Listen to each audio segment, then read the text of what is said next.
All right, everybody, welcome to yet another stream here at New to Retro Reviews. And tonight, well, we're copying exactly what Road did the other night, and we're playing Resident Evil Deadly Silence. You know, the thing of it is, like, I love this game. I have had this game since it came out, or around the time that it came out. And for a lot of people, it's the reason why they bought a DS. And this game itself is just kind of a beautiful game in so many ways that it's really a shame that we did not get Resident Evil 2 and 3 on this. I still don't understand that. I don't understand why we didn't get that at all. To me, it just seems like a big missed opportunity to really show off, these games on a handheld. Where all these things came from, essentially. Sorry, no, I mean, that's where some did it. Because, like, obviously you had RE2 on the Gamecom. You had, what was it? You had, what other hand? Thinking it's late at night, so I apologize for the late, busy day today, but like, it always seems that good ideas start on handhelds or consoles for Resident Evil and then just never really take off, right? Like, all right, let's look at the Dreamcast. Dreamcast didn't get a port of RE1, but 2 got one, 3 got one, all new stuff thrown in there and everything like that. The GameCube got 2 and 3 on there as well, and it got the remake of 1 on there. And I mean, there were PC ports of these too, some of them not the best, but I have one of the PC ports for RE3. I saw it on eBay for like $15, like well over a decade ago, and it's on the shelf behind me. But I think there was a missed opportunity in not porting the rest of these, because Resident Evil was a hot commodity at the time, and the DS was one of those systems that everybody was buying. And then, like, it was weird. There wasn't even a Resident Evil game on the PSP. I mean, you could get Resident Evil 1, 2, and 3, on the PlayStation 1 Classics, but you couldn't get it for anything else like that. So that was a little strange. I thought that was a little weird on that part, but never works, right? So here. There we go. So yeah, no, I mean, I'm just excited to play this game because, watching JJ and Corey play it last night was a lot of fun. And it's been a couple of years. I'm trying to think. The last time I used this was about 2 years ago at Anime Boston. I always bring a handheld with me in case, like, I get, bored waiting for clients, or I get done with the day and I get back to the room before the rest of my friends do, before we go to dinner.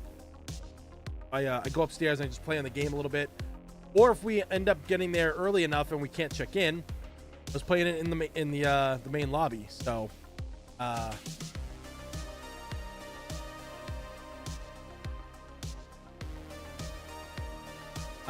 yeah, it's funny enough, I've actually not taken it out of what do you call it there, the 3DS since then.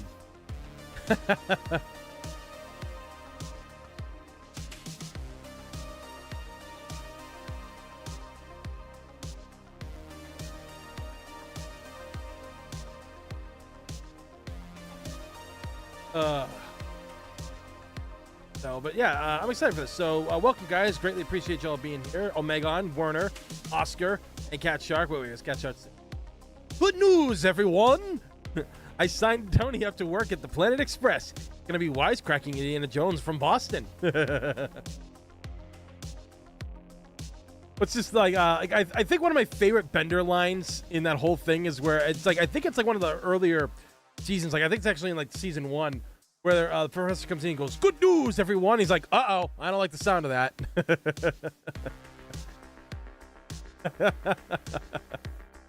God, Futurama, like, so I really haven't watched a lot of the new seasons that came out, and a lot of people were pretty mixed on it.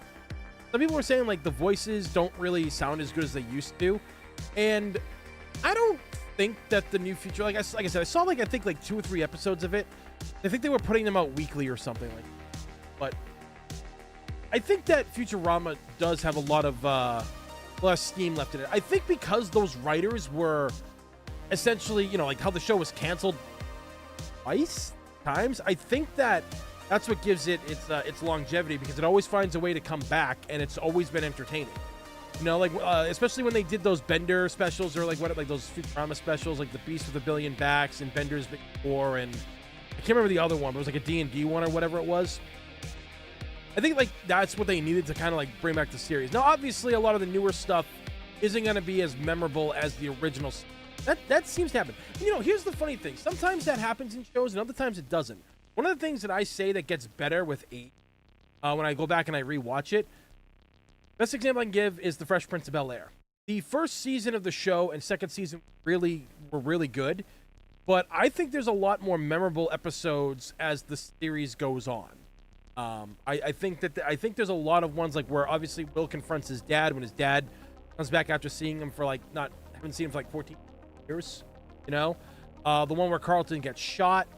The one episode where all those girls that Will like used and they all got like revenge against him and stuff. I thought that was a good one.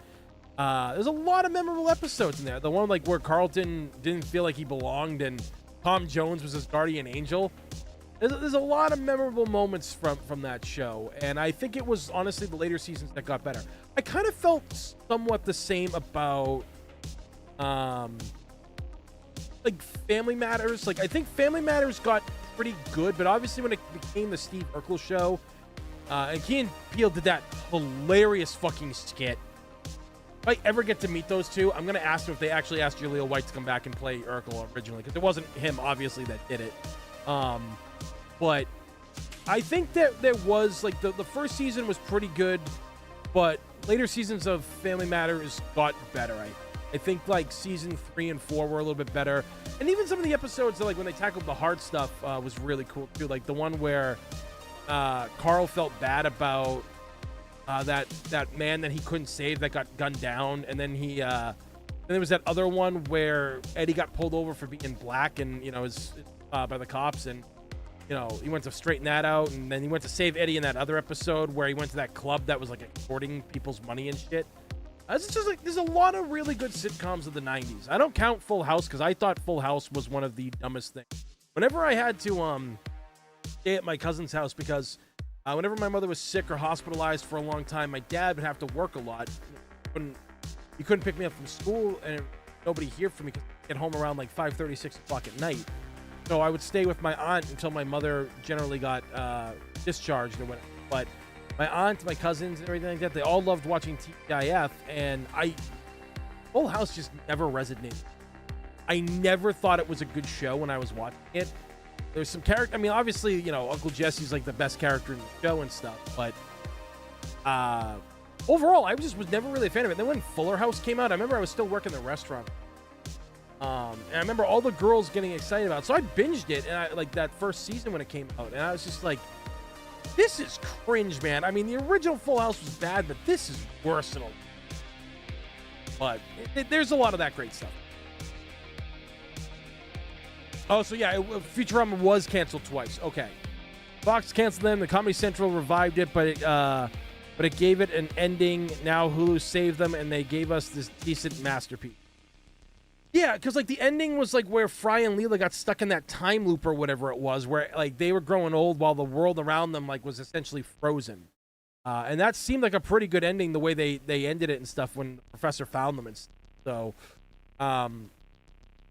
but you know, also at the same time, as much as we don't want to see shows get run into the ground and become things of their former selves, Walking Dead. I think it's great that we get a lot of these shows that last a long time. You know, even if the later seasons get bad, like talked about it, Futurama had an ending.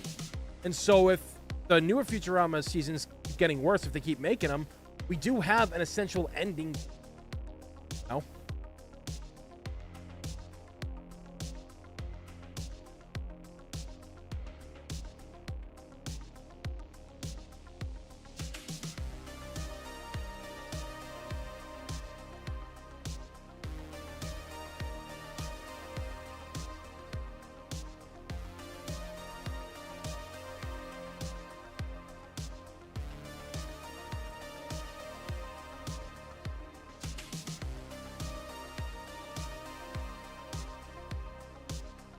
Yeah, they decided to do it all over again. Yeah. So, you know, it's just there's a lot of good shows out there. I mean, I think another show that got better with age as it went on was Married with Children.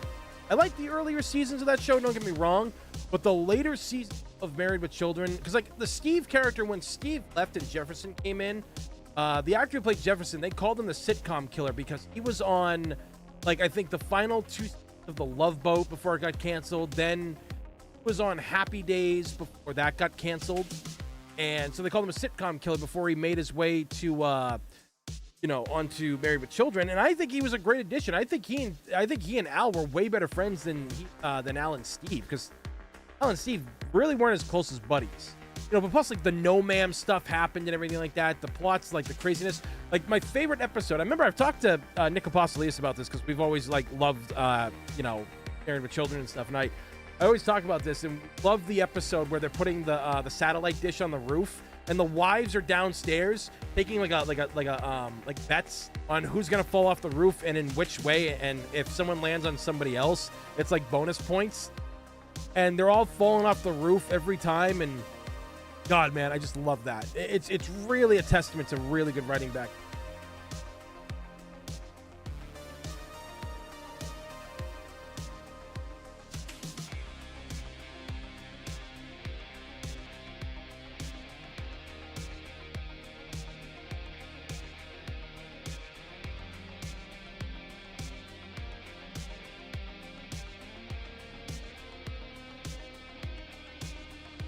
Oh yeah. Oh, Al's the GOAT, you know. 4 touchdowns in one game. So I gotta, at one point, I want to get a Polk High shirt, and wear it on stream and like play like a football game or something like that for you guys.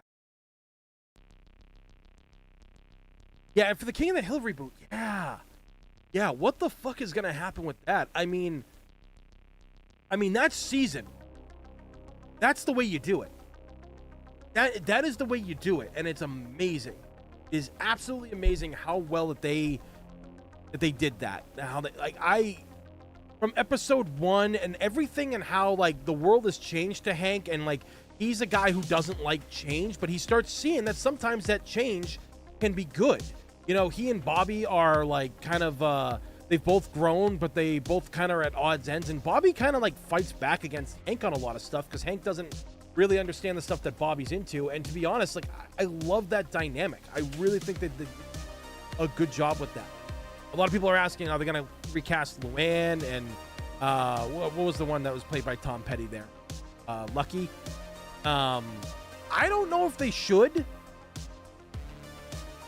I don't feel that the characters were as popular as all the other characters, but you know, it's gonna be interesting to see what they do. But honestly, I have faith.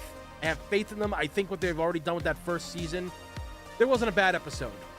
I think like the biggest complaint of the show that I saw though was when that character that Keith David played, who lived in rented Hank's house for like, what was it, like a decade or whatever it was.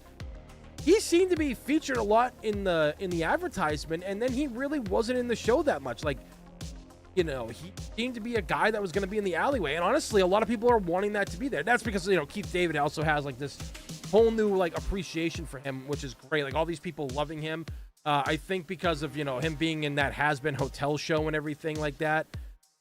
He plays that bartender that's a cat, I think, or something. I think that's given him a whole new fan base. He always had a fan base, but he just seems every couple of years people just discover who he is. So I really hope they add more to that character. Been rewatching Frasier, enjoying it more than I was a kid. Yeah, well, Warner, I was the same way. I watched Frasier a lot as a kid. I mean, I watched what's it called there? I watched Cheers a lot when I was a kid. So then I watched Frasier with my dad, and I fell in love with it. Didn't realize it. You know, I watched a lot of Frasier with my dad, and it was great. I didn't understand a lot of the jokes or a lot of things that Frasier and Niles were saying, but I still enjoyed it. And as I got older, I started understanding the jokes more. I started understanding the characters, and it was a great send-off at the end. The revival that happened, unfortunately, got canceled, and I can see why in a lot of ways, but I think people should still watch it. But apparently Kelsey Grammer is still trying to get like another company to pick it up and do like one final season. I hope that happens. I really do.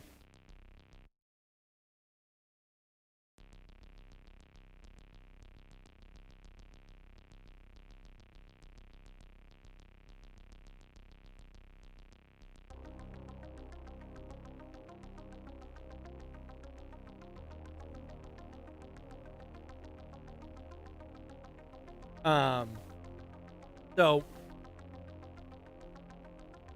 we'll just see. We'll see what happens. I mean, there's a lot of great shows happening, a lot of all this great stuff. So 14 people here right now. Greatly appreciate it, guys. We're just doing a little talking soon right now, just getting everybody to come in and hang out. Then we'll jump right into the game. But I really do hope that Frasier does get that send-off, because Kelsey Grammer has been playing him. I think Frasier joined Cheers around the late 80s. So I really do hope that he gets to send that character off. I hope that Frasier finally wins, because the revival was good. The only problem is they waited too long for it. John Mahoney passing away, I think, was like a big thing of why the revival didn't work as well. And I knew they were going to have to start relying on old characters to come back, because that's how it was. I mean, the relationship he has with his son, the actor who plays his son, I like him. I think he actually did really good as Frasier's son. But they really needed some other stuff. And the thing that really bothered me the most about the Frasier revival was the fact that it's back in Boston. He moves back to Boston after his TV show he had ended, wanted to be closer to his son, and they never mentioned Cheers once in that entire place. Not even once.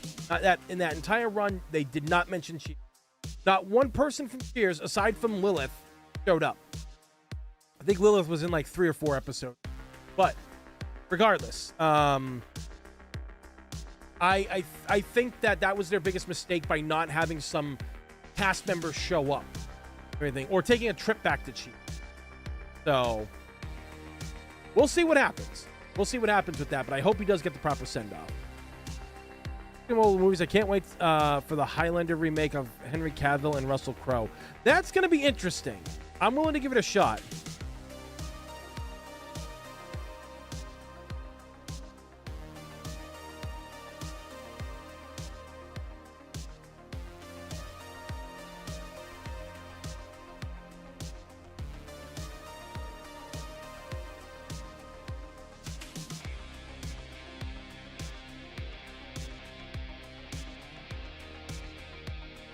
But I don't know, like I feel bad for Henry Cavill. The man is a really good actor. He's gotten to be in legendary stuff, and then it all gets ruined by Hollywood. You know? So I'm hoping that this Highlander reboot, I mean, there's no real like lore to what do you call it there? There's no real lore to Highlander aside from what was already pre-established, so you just kind of follow the same thing that they've done before, you know, in a lot of ways. Just really update it, take care of it, have the sword fighting be legit, and give it a compelling story. Don't make these characters paper cutouts and or anything, or boring, or something we've already seen. He's a nerd. Yeah, Henry Cavill's a nerd. He loves this shit. He lives for it. But he just never gets, I don't think he just gets the, I think he just gets screwed over because Hollywood doesn't know what the fuck they're doing. You know?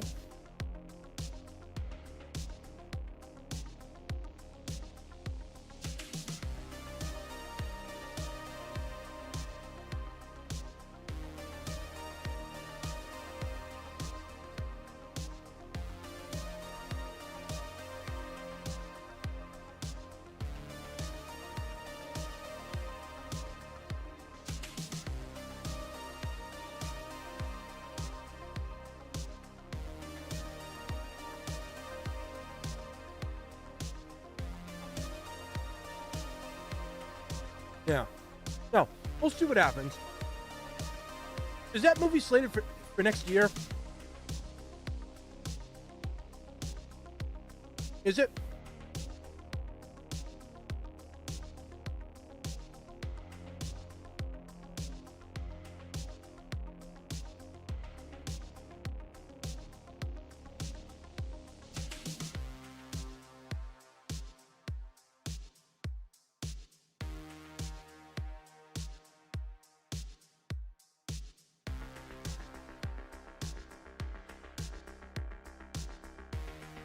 I mean, I don't know. We've got a lot of movies coming out next year, a lot of shows, but... Oh, they got interest so they can't film. Oh, okay. That sucks. Well, either way, as much as like Henry Cavill got screwed over by in the DCU, he couldn't continue being Superman, and then he lost being Jerry in The Witcher. I still happy that he got to play characters that he loved. That's the way you kind of got to look at it, right? That you got to be really happy with how they handled it. That's the thing I love. I love even when a movie's bad, the actors love playing the character. That's something that I think is really cool.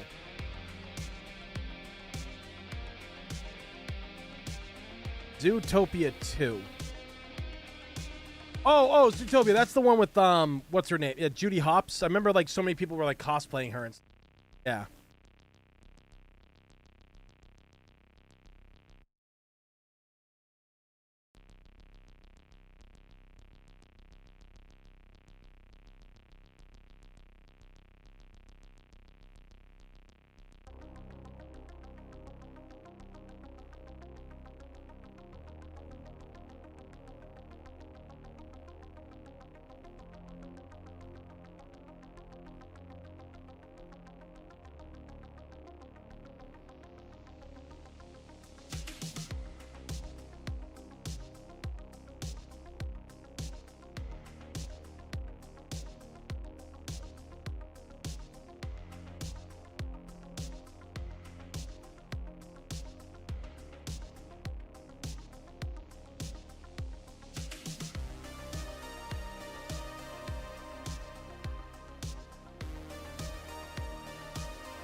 Hmm.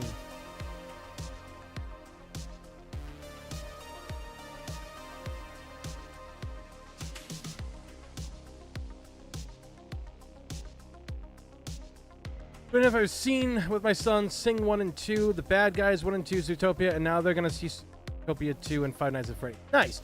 Wait a minute. There was a Sing 2? I didn't think a lot of people remembered Sing 1. That one kind of came out, and I think a lot of people just forgot it. It's so weird. It's very weird to see a lot of children's animated movies not do that well. Maybe it's me. I don't know, but I just think that a lot of them, when they get put out, they're not really advertised as much. And I think that tells you something because here's my theory on kids movies and them not selling. I do think it's because they do not advertise these movies at all. I mean, obviously, if it's like a Frozen or a Toy Story, you're gonna see advertisement plastered everywhere. It's gonna be on your ads. It's gonna be on your computer. It's gonna be on your phones. It's gonna be on YouTube videos. It's gonna be on billboards. It's gonna be everywhere. But smaller Pixar movies or what's the other ones that are out there? The other ones that do those things, like Pixar and all this other stuff. I don't think they advertise them as much, and I think that's why they don't do good. Because think about this, right? When you're a family or like you're a mom taking your kid or two, you have to pay for 2 kids, right? Then you pay for the adult ticket, and some people take some people go with other parents, their kids. They all go for the day. So you would think that children's movies should make a lot of money because kids like virtually anything you put in front of. And for whatever reason, these films just don't get the chance to. I also think, streaming, of course, has a big problem with that, has caused a lot of problems. It's just like, well, why should I load up the kids in the car, go and spend a crap ton of money on popcorn and candy they're going to spill all over the aisle, everything, when we can just do that at home, where we already have everything. And I get that. But I think there's, as a guy who loves movies, I think there's movies you should go when you're a kid to see. I think there's movies as an adult you're supposed to. So, I don't know. Maybe that's just me. But it's just, the problem is if we don't get these smaller kids films out there and known to the public, right? Here's the big problem with that. here is the very big problem we have with that. You're going to see a lot of IPs like Toy Story, what they're going through now, just get fucking run into the ground. That's literally what's happening.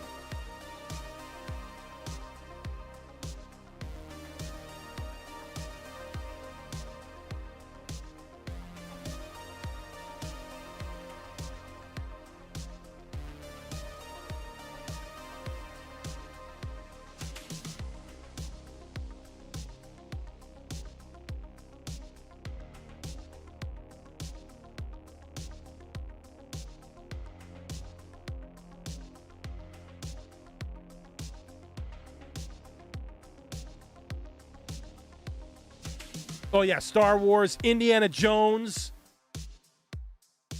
Marvel movies. Even, God, man, there's just so many things getting ruined. And Disney owning Predator is still a bit weary for me because,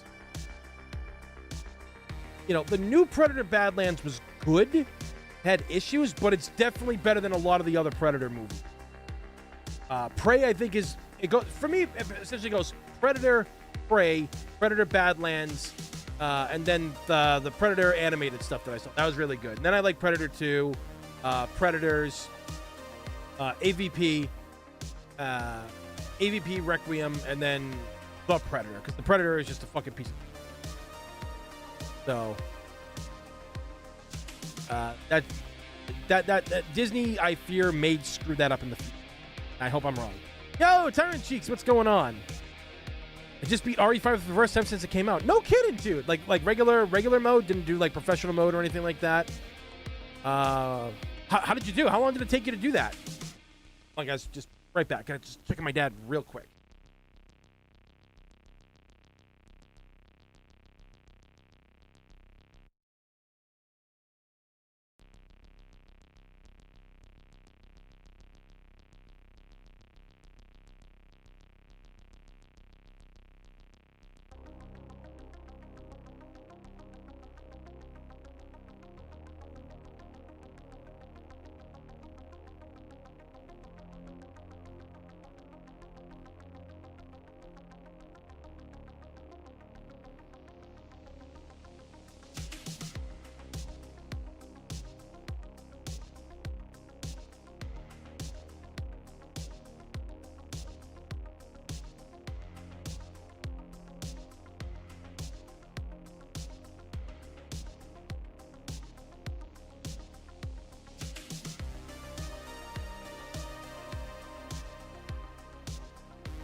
Wow, everybody's coming in. Hell yeah. Shut up, sister. You call my friend that actually knows what he's doing, so it was good. Oh, yeah, there you go. It's not normal. No, dude, I've played RE5 on, I've played RE5 on the professional mode. Dude, if you're playing that by yourself, it is one of the worst fucking experiences, because if Sheva gets hit once, you have to save her ass. And towards the end of the game, where there's bullets and arrows and everything else, fuck that shit. I'm still shocked I beat that by myself.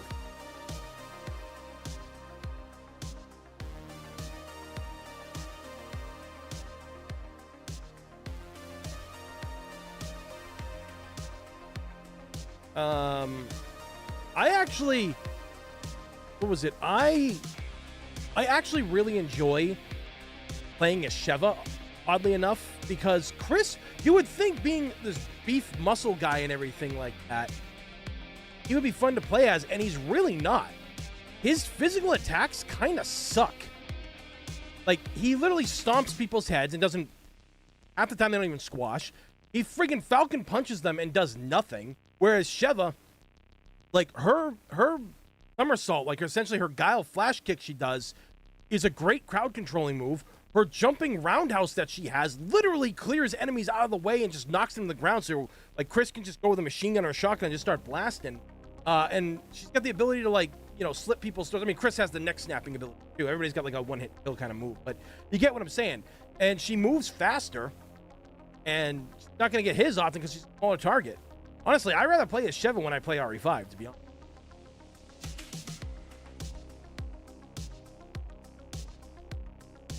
Not really, not overly hyped for RE9. Yeah, I could see that. A lot of people really aren't overly hyped for it. Like no joke, a lot of people really aren't.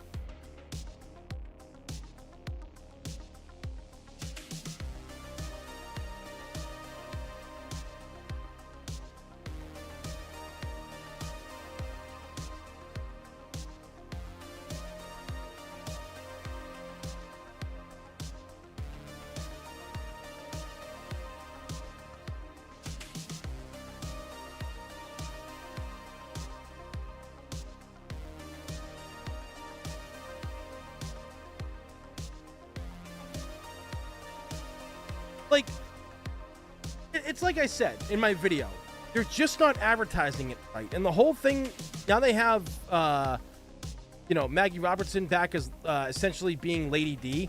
Well, not being her, but like talking about stuff and having her sign that map of Raccoon City. And my brain is like, when was she in Raccoon City? Right?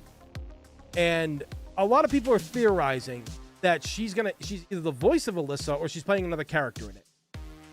And that's cool if she is, don't get me wrong, because I love Maggie. I think she's great, but I just think that whoever, I don't even think they have people friggin' running the advertising part of this game. I don't think they really have anybody doing it, because I just think it's very weird that this game isn't being close to hyped up as something as, like, even RE3 remake. Like, the hype for a 3 remake was insane, but for this game, there's nothing, and we know virtually nothing. Now, honestly, I don't think that's a bad idea that we don't know too much, but I also think that we just need a little bit more crumbs sprinkled to figure this all out, you know, to see more characters. Because, yeah, in some games they do show too much. They do. So, I don't know. Yeah, Capcom has been known to do that, especially this new generation. They have the same actors in every game almost. Yeah, I still don't think Chris and Carlos sharing the same voice actor works, even though he's absolutely amazing. You know, we've had him on the channel. He's an awesome dude. I just think it was weird that Capcom decided to not hire somebody else, kept him. To be honest, I'm honestly shocked that what's his name? The guy who played him before, Roger Craig Smith. Kind of sad he wasn't brought back for that. I mean, he's pretty expensive now. He's in everything. But I mean, this guy's been Ezio from Assassin's Creed, Sonic the Hedgehog, Captain America. You know, he's been 2 characters in Bleak. he's been a lot of stuff. Chris Redfield. Technically, I think the last time he played Chris Redfield was Marvel vs. Capcom Infinite. So, again, we'll just have to wait and see what happens. Like, who's going to be who and what's going to be what. But this is going to be very interesting.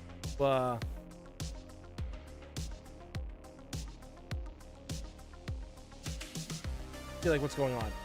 But anyway, got enough people here, guys, right now. 16 people. Make sure you hit that like button because it helps the channel out big time, and it also helps the stream be seen while we're streaming. So with that being said, let's get into it, guys. We're going to start some Resident Evil Deadly Silence.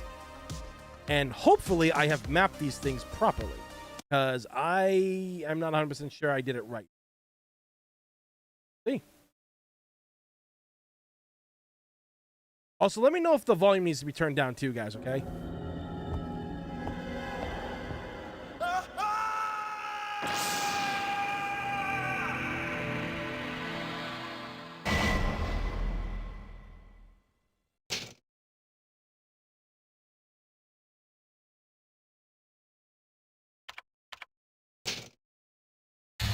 Resident Evil DS.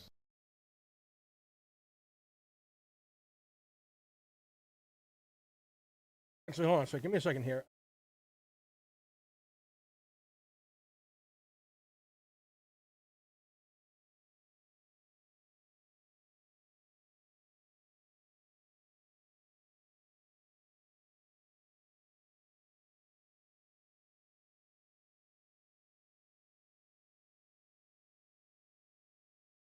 There we go. Okay.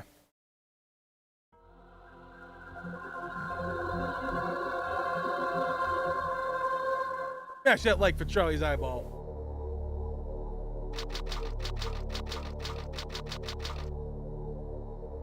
I've already seen this. Escaped into the mansion where they thought it was.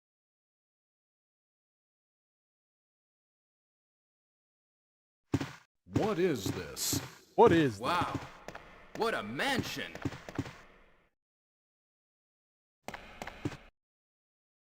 Captain Wesker, where's Chris? Fuck yeah, comfy games. 20 people watching right now. Greatly appreciate it, guys. Open that door. But Chris Again, is... do I need to bring the volume down a little bit in this? For the, from the game? Maybe it's Chris. Now, Jill, can you go? I'm going with you. Chris is our old partner, you know. Okay, let me handle this. Volume is good? Okay. Stay alert. Oh, I can. Nice.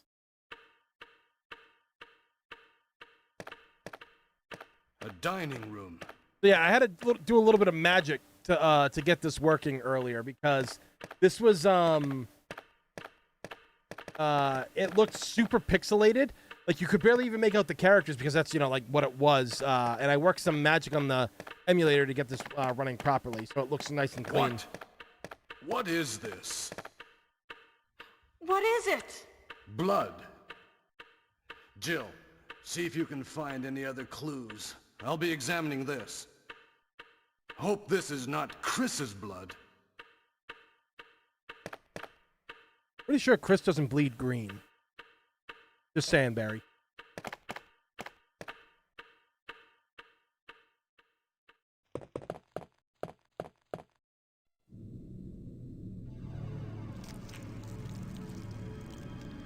This is reptile blood. Hell yeah.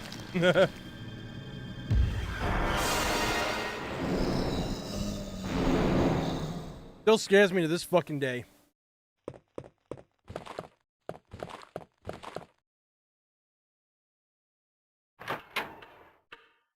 Chris is a lizard man. Barry? What is it? Watch out! It's a monster!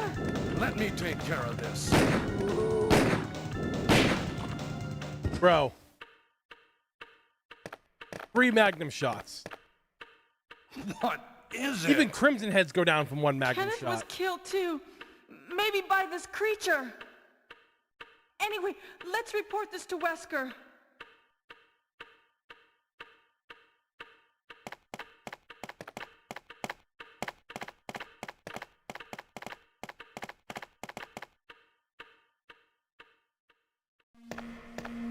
Wesker! Help me look for him, Jill. And don't leave this hall for the time being. Whatever. I do what I want.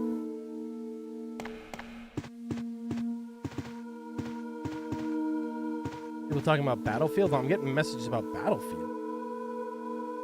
Heck?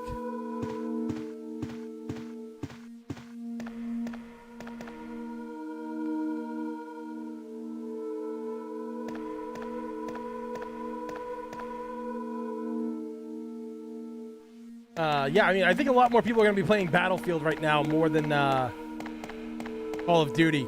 Call of Duty's been under fire, man. Find anything?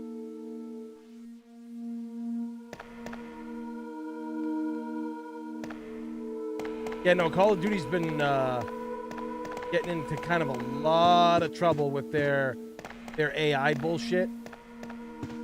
Because they put a lot of it in the game, and now I think it was Steam was saying, it's like, well, you didn't know that AI was in this game, that's why you're returning it. So we will value that purchase and we will refund it for you. And I'm just like, dude, really, Steam? Like, that's dope.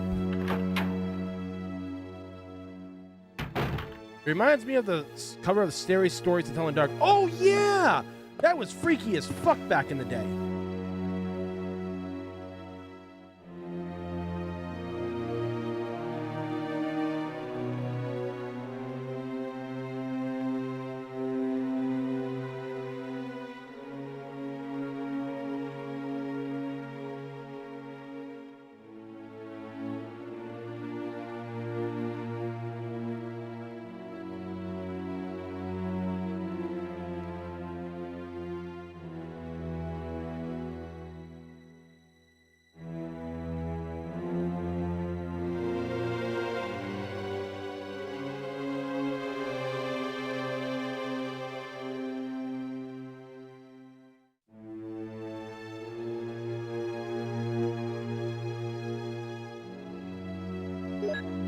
Give me that shit.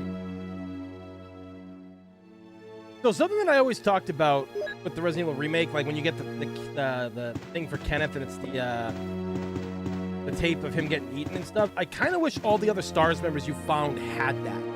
You saw, like, you could see Richard getting attacked by the snake. You could see Forrest getting attacked by the crows and shit. Like, I really wish they had done that.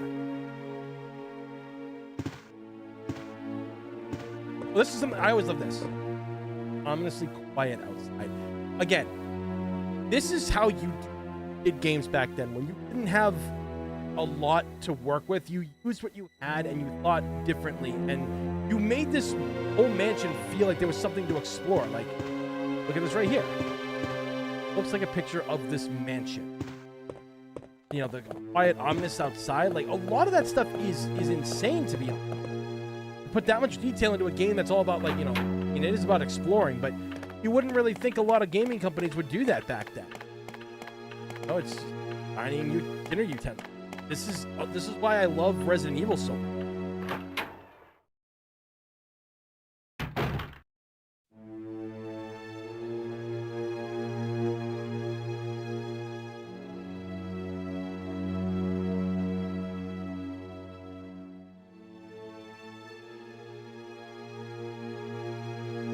Yeah, like, he was already attacked by something. People have said that he got attacked by the hunters at one point. And I'm like, I don't think he got attacked by a hunter. I don't think he did.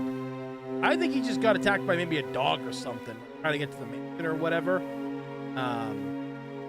That's what I thought.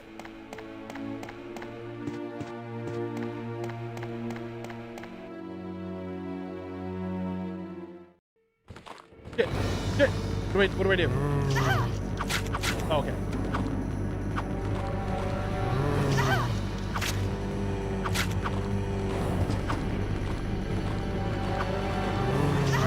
Ah. What the fuck?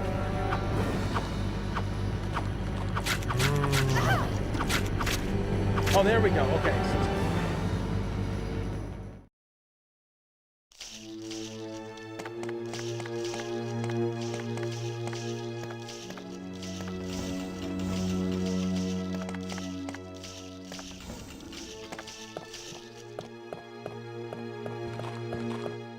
Oh yeah, different zombie play.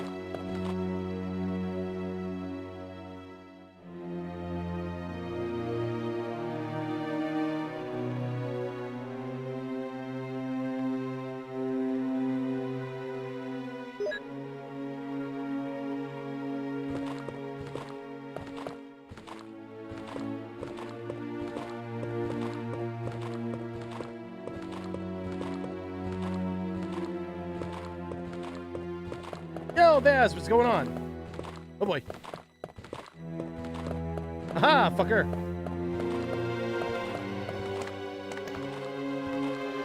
You know, she's had a wrench for quite a while, actually.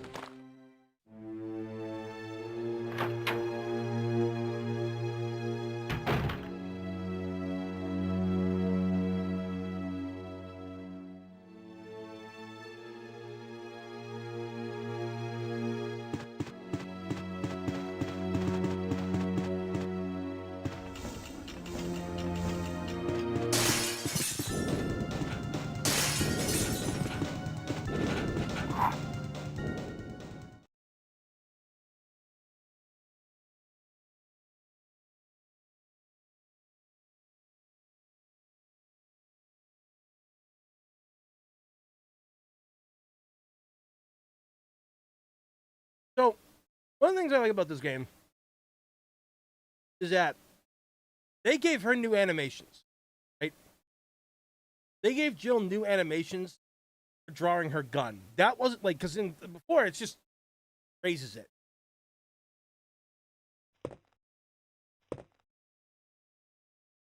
A lot quicker too. Plus the knife and how she takes out the knife.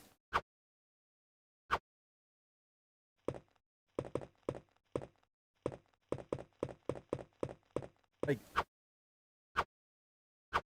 that's new, man. You gotta love and respect that.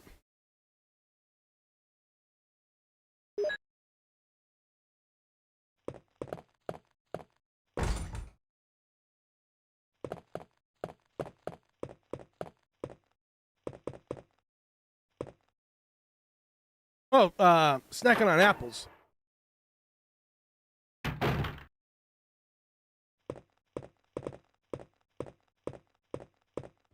Ah!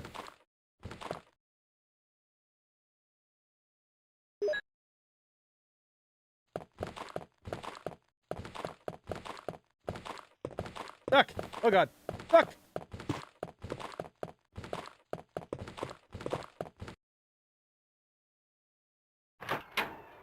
Neckies.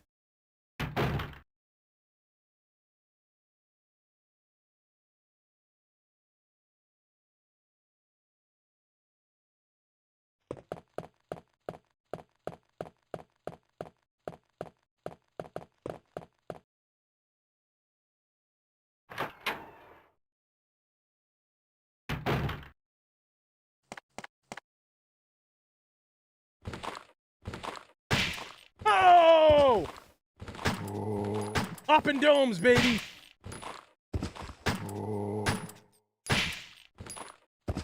Triple score, let's fucking go.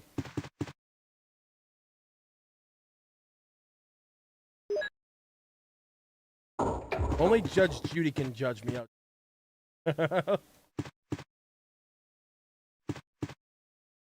Hell yeah, Baz.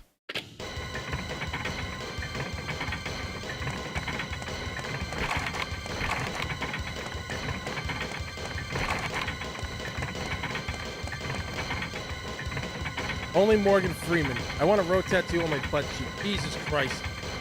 No, don't do that, Tyrant Cheeks. Don't do that. Hey, Put it on your what's forehead. going on? Jill? Is that you, Jill? What happened? Barry, help me, please. The door won't open. Quick! Stay away from the door, Jill. I'm gonna kick this door down. Hurry! This way!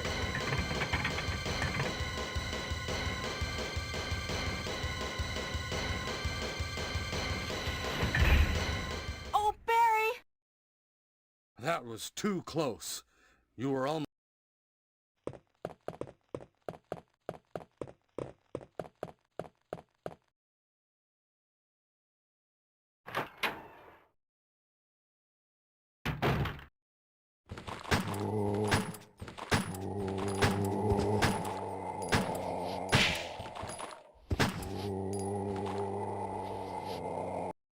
Damn, like the zombie modes in this are way creepier.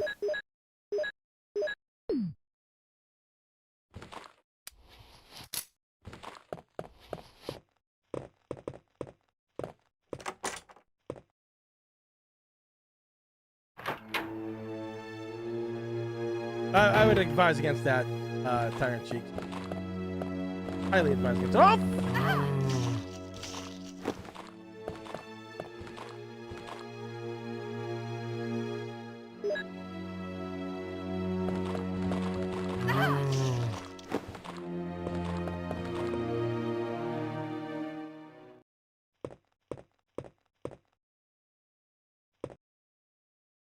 Okay, let's try.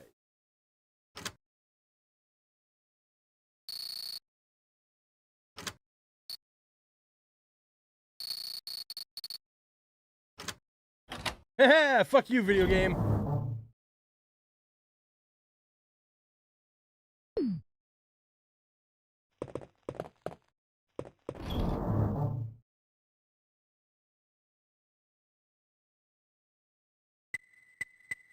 Oh, damn. Okay.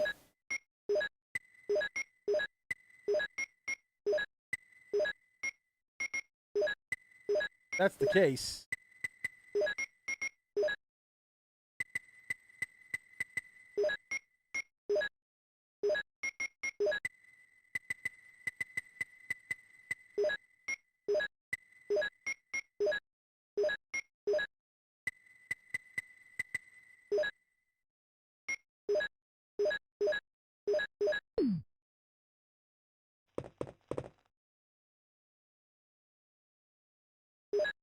Peace.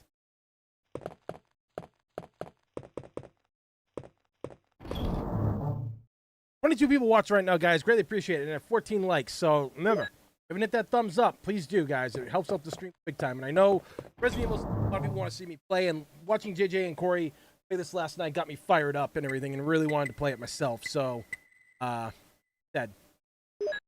every little bit helps.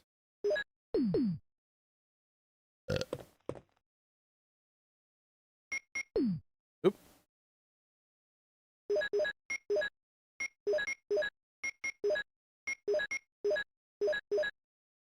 Still got plenty of room. Plenty of boomstick ammo. Let's go.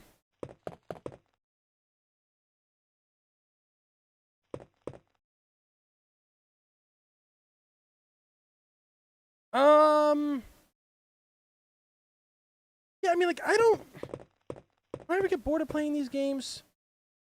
I don't really get tired from doing that, you know? I love these games too much, you know? They mean a lot. Fuck you! But what the fuck it.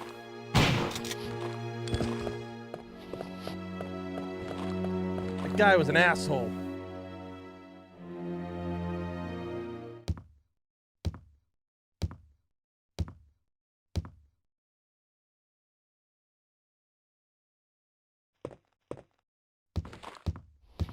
Whoa! You see the way those zombies are moving? That one guy was like going like dipping.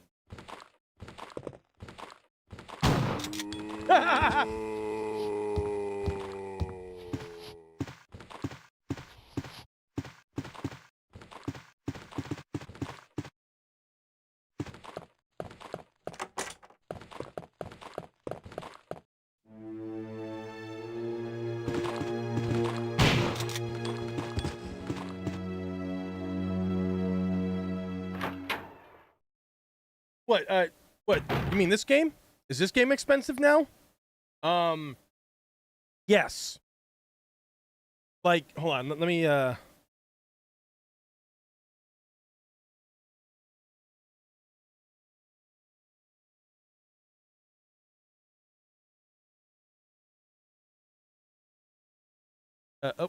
okay, oh, calm the fuck down.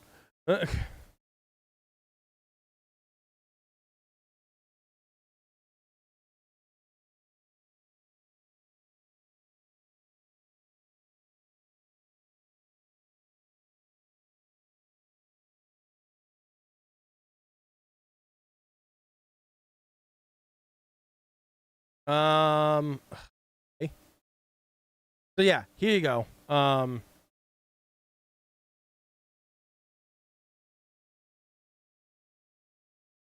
right, you know what? Factory sealed. I'd buy this. I would spend the money to buy that factory sealed because that's only going to keep going up. Yeah, see, cart only $60. 70. Okay, 70. So 85 with chip. That's not bad. That's not bad. Okay, 33 plus 5. Okay, so it has dropped in price a little bit, but it's still pretty up there anyway. So if anybody hasn't bought one of these things yet, so this is what I tell people. If you want to buy any of these games like this, right, and you want to do it through eBay, do PayPal later. Anything, if you spend over $30, PayPal later breaks it down into 4 payments. That's perfect. So, and and you get billed every 2 weeks. That is perfect. That is how I grew my Sega Saturn collection. But I mean, the prices aren't terrible, but I'm not gonna lie. Part of me wants to buy this, factory sealed and everything like that. Like I do want to buy that. At least it's not Craigslist. Exactly. New RE movie sounds like ass, not gonna lie. Kenneth, you are not wrong. You are not wrong, my friend. It do not look good at all. I'm not happy about it. Nobody's happy about it. Nobody wanted it. You know? I've already talked about this extensively, but I don't think Zach Krieger fully understands what he's doing. You know? He wants to make a zombie film. He says he's a fan of the games, but he never talks about any of the games. He says he's, he talks about Leon only, and then never mentions any other character ever. So, and people get mad at you for bad-mouthing it already. It's like, motherfuckers, do you realize how many bad live-action adaptations we have gone through when it comes to Resident Evil? Like, you gotta get it through your skulls. It's not good. These people just want to get their own version. Like they want to use copyrighted stuff, a famous name to get their name out there. That's what it is. Any clues? No, but something's wrong with this house. Whoa.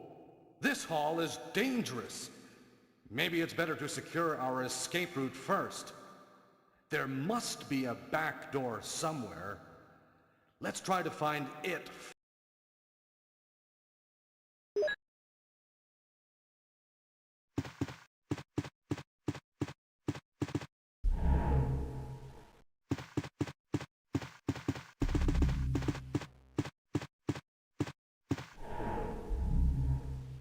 Oh, it is.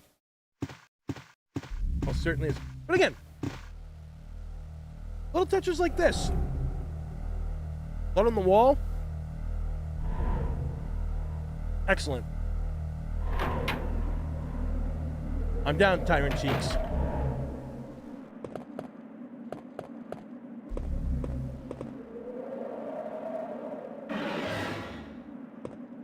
Dun dun dun.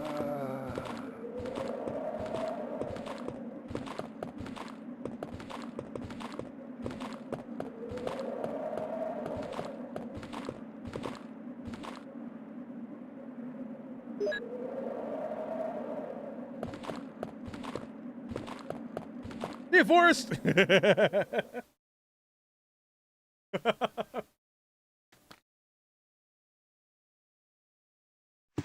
I think that's gonna be hilarious.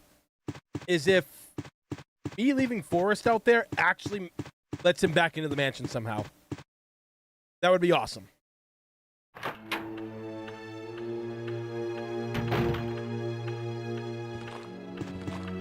What? Birds in here, what?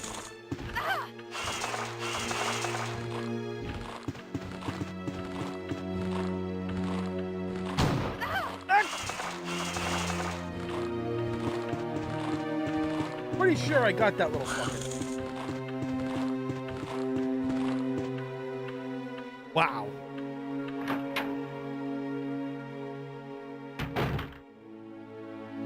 Ah!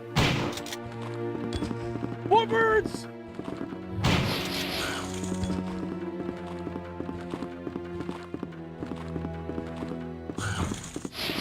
Fuck birds!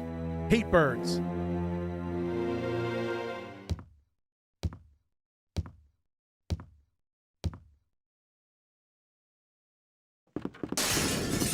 Fucking hell!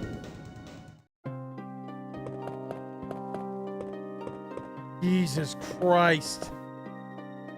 Not expect that.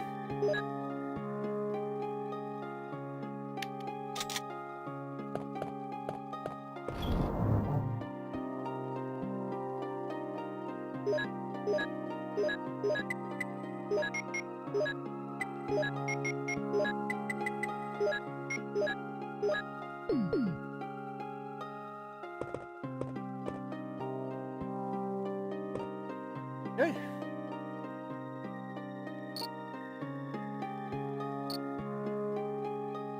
No, don't press that. God damn it.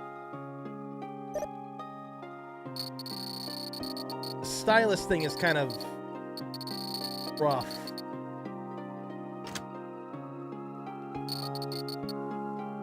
There we go.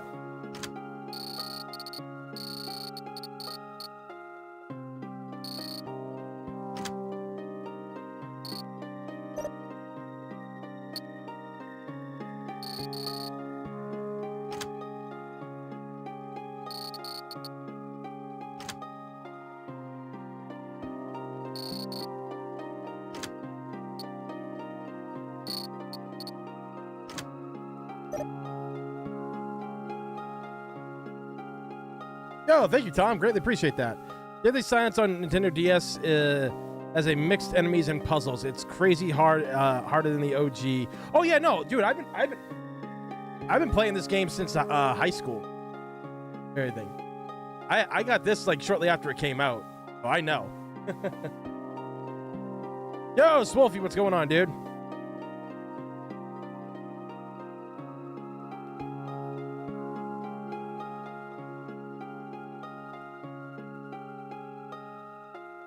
Well, it doesn't look like this normally, Swolfie. There's no like HD texture pack or anything like those things that JJ uses, but he didn't use this yesterday either. So essentially what you have to do is you have to go into the configuration of the actual emulator and you have to change like what did I do? It was settings or something like that. Yeah. So I remember what I had to do was I had to switch it to OpenGL, scaling factor bumped it up to 3, texture scaling to 2. I found a video online. I had to switch to multi-sample aliasing to ×2, and what that did was that made it so this game looks as clean as it does. So that's what I mean. All my DS games will look this good because people forget the DS games still had like polygons and ridges and stuff. Like if you played Mario's 64 DS and shit like that. So I got an idea. Oop.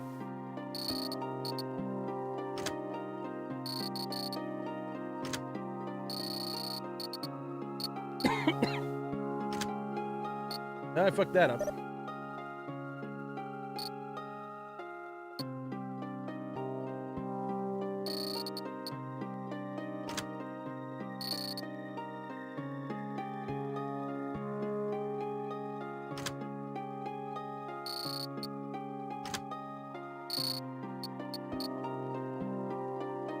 Ah!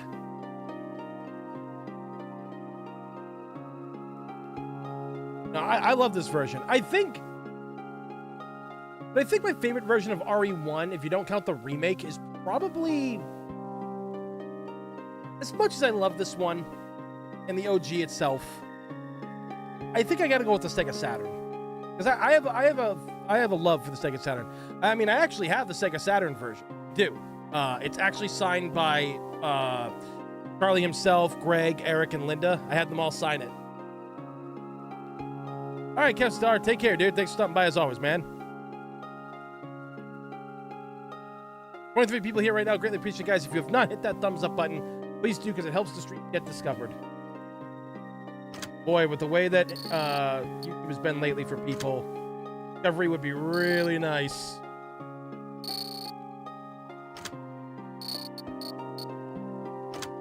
I did it! Well, like, I was talking to my friend Latino Attacker. You guys have seen her here on the channel. We did the Crash Team Racing game with her and Burger, and we got there. We had the,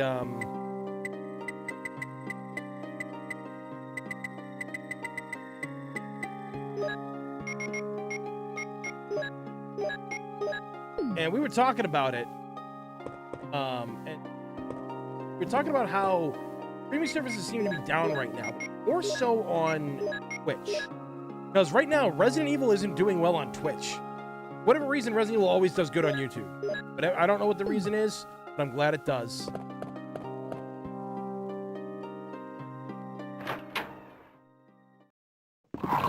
You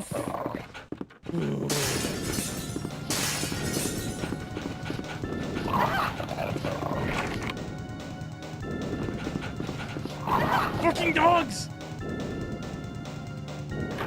But she's been really stressed out on her channel because she streams full time. Now, normally she's a girl that gets over 100 views or what. Oh, guys down here? I don't need to go down that way.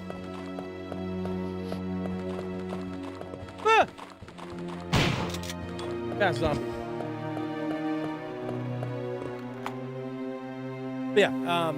But yeah, she usually gets over 100 people watching her, and then when she was streaming Resident Evil last night, she was streaming Resident Evil 3, and she was dual streaming, she only had like 40 people on Twitch. And Twitch has been doing this. I mean, even Maximilian Dude talking about it, like how his viewership on Twitch has been down lately. And if somebody who's got over 1 million subscribers is complaining about his views going down, that means that Twitch is fucking up somewhere. Really are. You know, she's a good friend of mine. We do photo shoots together and everything like that. I've shot her cosplays tons of time. But yeah, it's just a shame. So she's actually trying something new. So I told her to try dual streaming, which she's doing. Doing dual streaming now on YouTube and Twitch, and she's doing VTubing as well.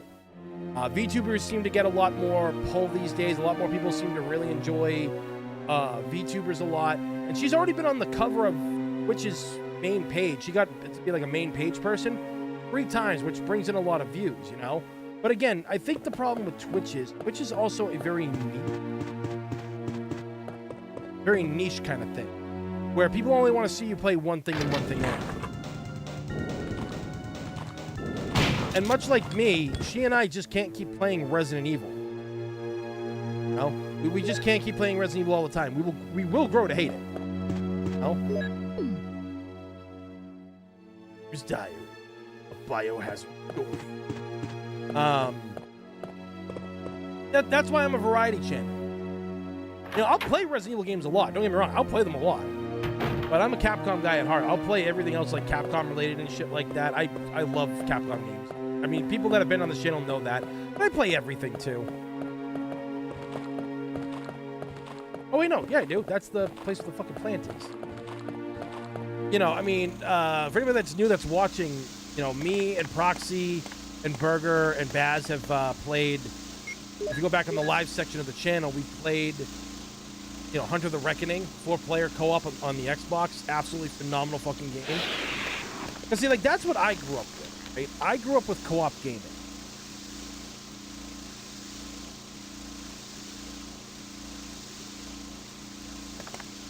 Co-op gaming was it for me and my buddies. Playing Tekken, and then obviously as the years went on, we played things like Mario Party, Mario Kart, all these games.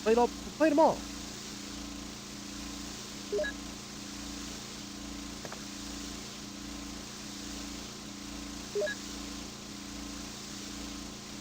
Communities are generally chill, yeah. No, they're generally chill when it comes to Resident Evil.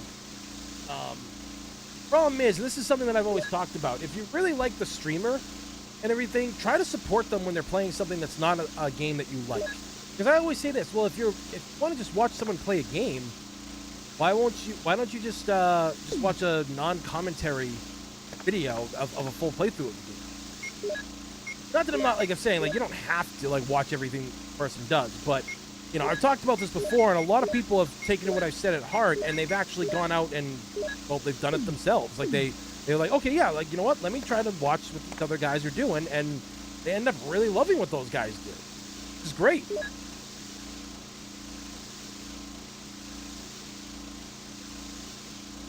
Again, that's what I try to do. I try to get people like hyped up for other games to play. There's more out there than just Resident Evil. I mean, I'm the guy who loves fighting games. How often do you guys see me play fighting games? Which, oddly enough, when I play fighting games here, you guys really enjoy that.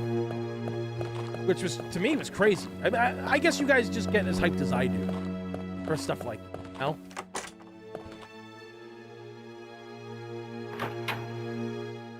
What's the dead internet theory?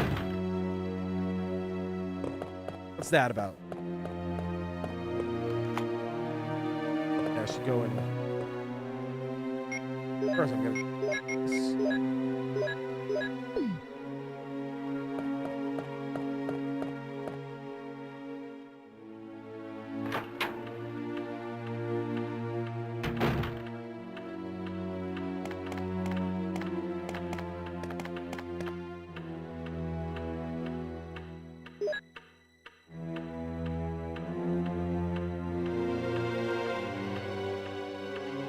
And so like people have been sending me stuff for like computers and like TVs and shit for everything. Like, dude, yeah, wait, don't buy a TV. Wait till Black Friday happens and do this. And I was like, oh yeah, I can. And I'm like, but I want it now.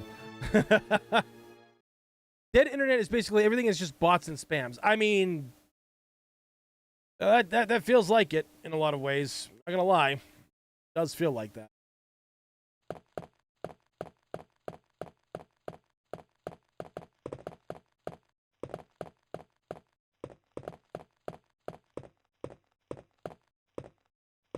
Is there anybody out there? Hello?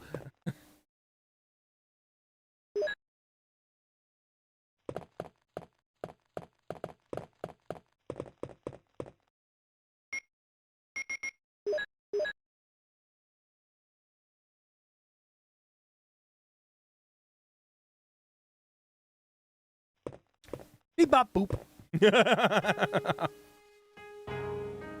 Dude, I'm getting so fucking sick of AI.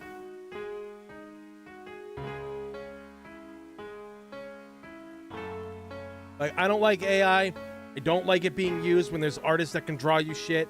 I don't like AI being used for photography or editing photos from photographers like people have done to my work. Like, I was just like, dude, it's like, what part of do not use AI on the photos do you not understand? I'm just like, Jesus fucking Christ. It makes me so angry. It's like, it's not a hard rule. Don't alter it. AI is a fucking trend, okay? Because it doesn't look good. Okay? Try defend it all you want. Defend it all you fucking want. It doesn't look good, especially when it looks so generic. Everybody's doing it, so everybody's product and it looks like shit and it's the same. It's like, oh, you're made a little mascot and everything. He looks like this other mascot from this other fucking company. It looks terrible. People are like, oh, other people use AI and you don't give them shit. And I was like, you don't know what I fucking do. I literally saw a voice actor friend of mine.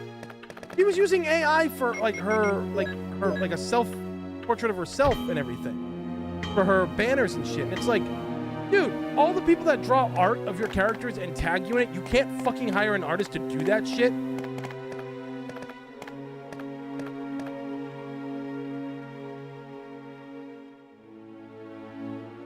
Shit, I forgot. What is the thing?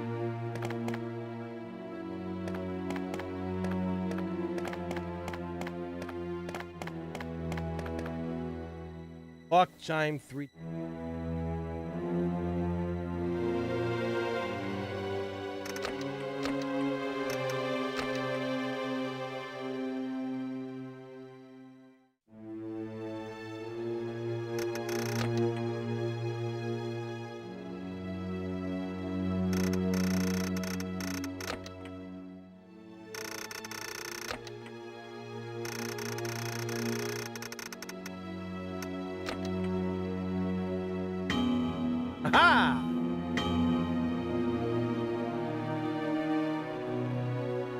There we go.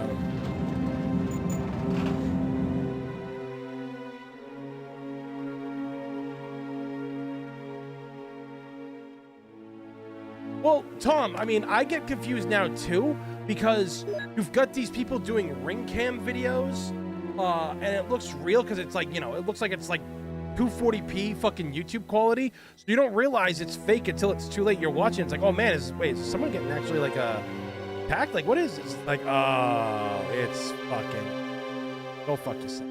Like, it pisses me off so much, man. It just makes me so mad. It's like you do not have to use AI for anything.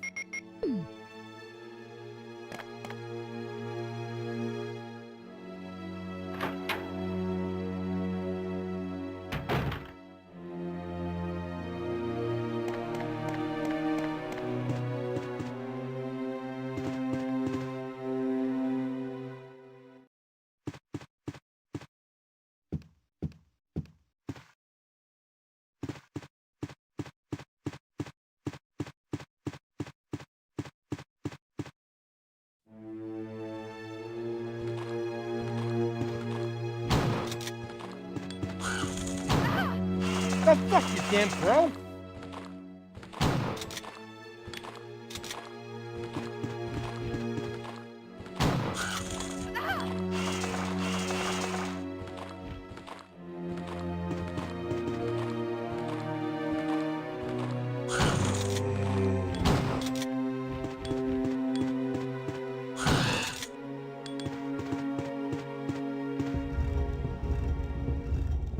Like, if both zombies at one shot, hell yeah.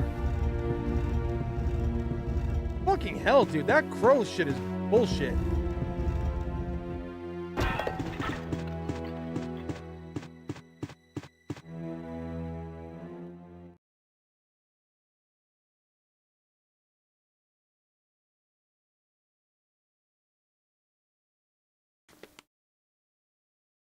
Yeah, see, Werner, you understand. You understand the importance of photography. A lot of people don't.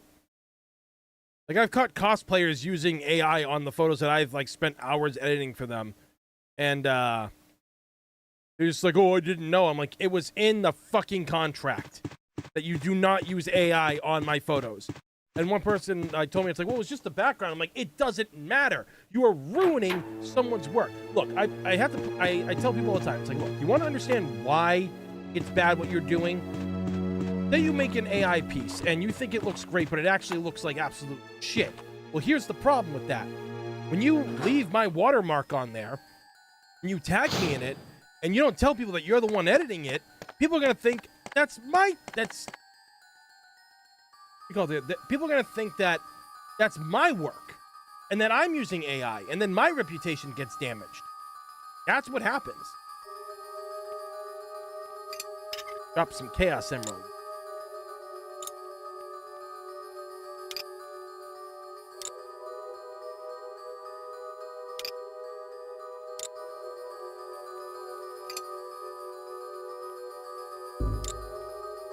Ha-ha!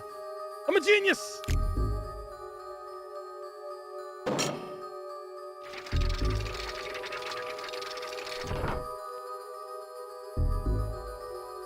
Well, now you've got the AI artists at conventions that are running booths and shit. They're like, oh yeah, for $10, I'll make this AI version of you. And it's like, get the fuck out of here with that bullshit. There's real artists trying to earn a living there. Get the fuck out of here with your bullshit.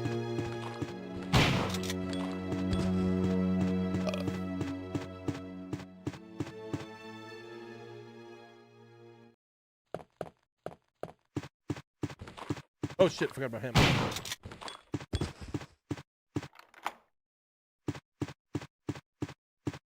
Oh shit!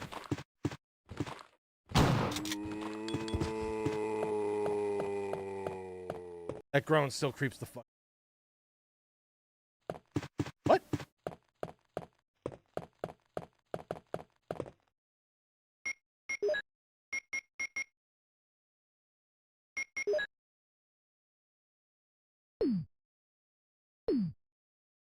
Okay, methinks there be other stuff? I don't recall that last time. I mean, it's been a while since I played.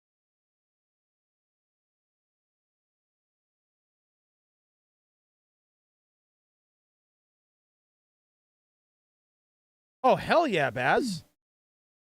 AI can't fucking do what you do. And even if it could and it did it better, I'd still fucking hire you because AI doesn't need to fucking pay the bills. Know what I'm saying?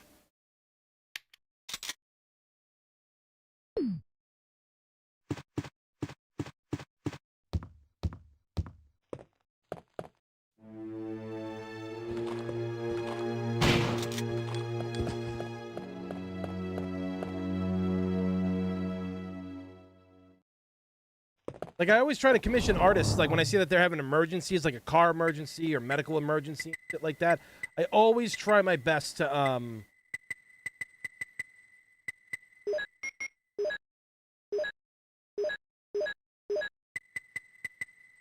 I always try my best to help them out. Share something, or at least, like, do what I can to help them get a, like, a head, you know? I know what that's like. It was rough for me. You know, still kind of rough. Because unfortunately, me being a traveling photographer may have come to an end for a while, which sucks. It's one of the reasons why I'm not able to do some plans that I had travel, and this year too. I was supposed to go to Row HQ next month, and I can't. Like, long story short, for those of you who are just joining for the first time, I do photography full time, and I use it to take care of my dad. And unfortunately, the person that is friends with my dad that looks after him, I don't need to even. Oh shit! Hey, fucking crow! But yeah, he got hurt recently because we were telling him to go get help and everything, and he wouldn't. So he ended up hospitalized with a really bad fall, and he's the one that looks after my dad. So without him, I might not be able to travel anywhere anymore, unfortunately.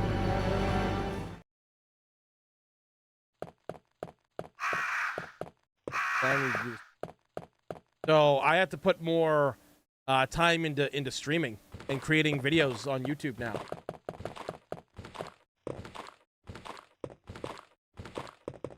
I want to unlock that. Oh yeah, getting extra cash doesn't hurt at all.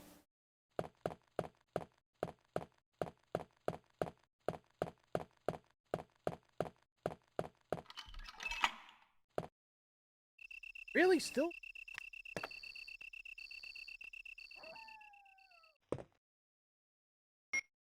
What else does it?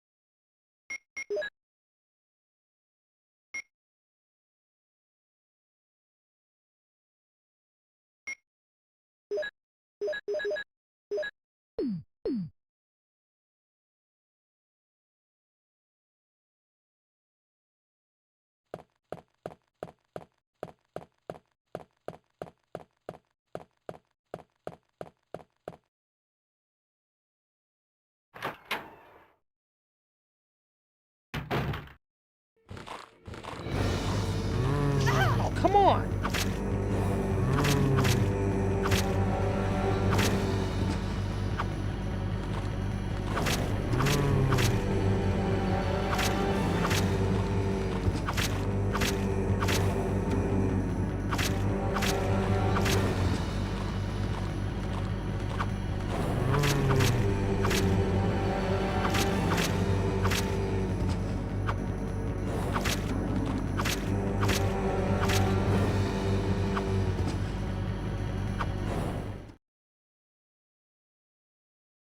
Ugh.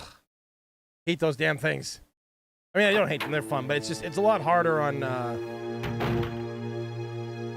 what do you call it there? A lot harder on when you don't have the actual stylus and you're trying to go through and do all that shit. Really tough.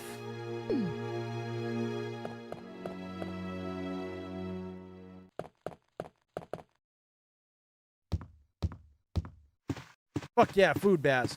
You know what I've been craving lately? Because I've been trying to eat a lot better and everything, but I really want it? Chinese food. Really would love some Chinese food. place that, but like none of the Chinese places that I like actually deliver, which sucks ass.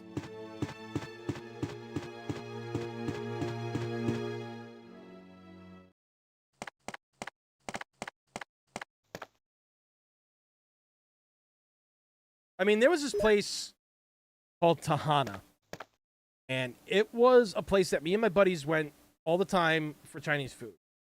We knew the owners at one point. We were such regulars there, we knew them. Cal was the bartender, good with jokes, good guy, always made jokes, and made great drinks with my friend. I don't drink, so my friend said the alcohol was really heavy there, though.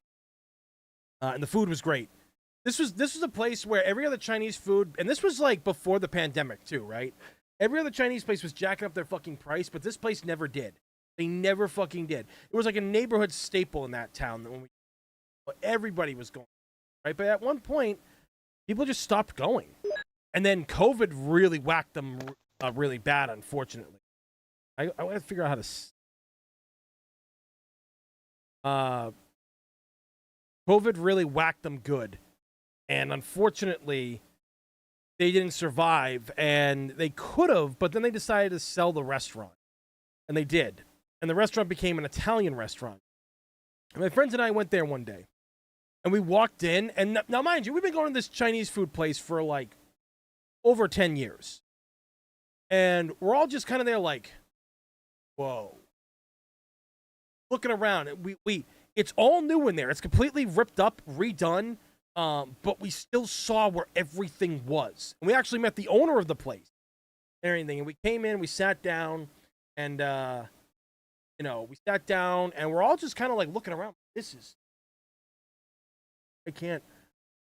Wow, like, I mean, the walls got torn down. Everything is all new in here, but I still remember where everything was. It was crazy. And, it was good food. But we only went once and we never went back. Italian food's very expensive. All right, sister, take care, dude. Thanks for coming by. I'm a fan of orange chicken. Well, okay, so the Chinese food that I get is what's categorized as American Chinese food. American Chinese food. So, for a lot of Chinese people, I know they won't go there and eat that. My friend, my friend who does the thumbnails for my channel, she won't go to it. She's Chinese. She won't go to those American ones. She'll make you real Chinese dishes.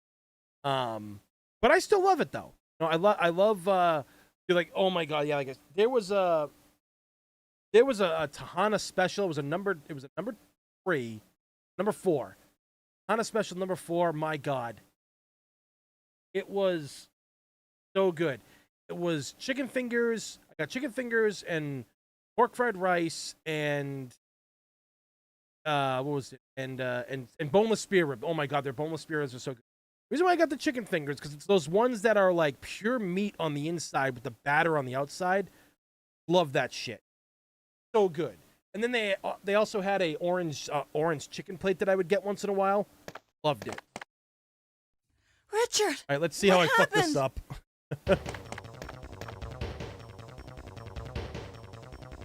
Stop breathing. Try to move his mouth. Yeah.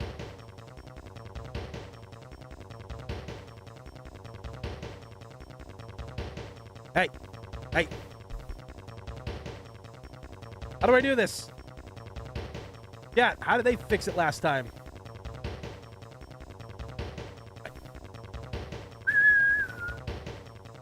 Wait a minute, hold on. Microphone settings. I did the sound sample.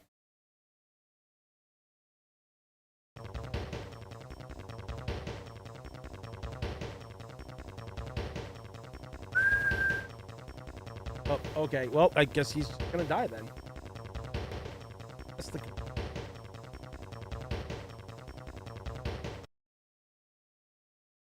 Hold on. Hotkey. Oh! Oh, yeah.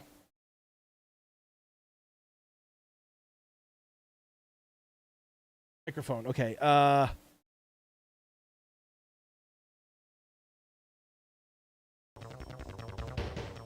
Yeah!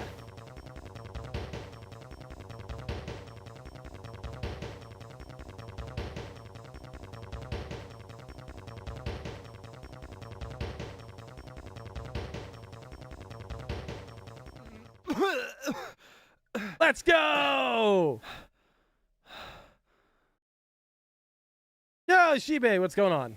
Jill, this house is dangerous. There are terrible demons. Ouch! You're wounded. What kind of demon attacked you? It was a huge snake, and also poisonous. Jill, here's my radio. You should keep it. Set the dining room clock to 8:12. No! Richard! Jill, be careful. Why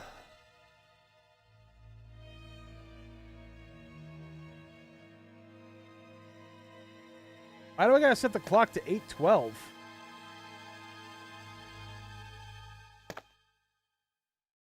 I already did the puzzle in there, though, and it was 3 o'clock. What the fuck? You have another one? He had a second clip on him.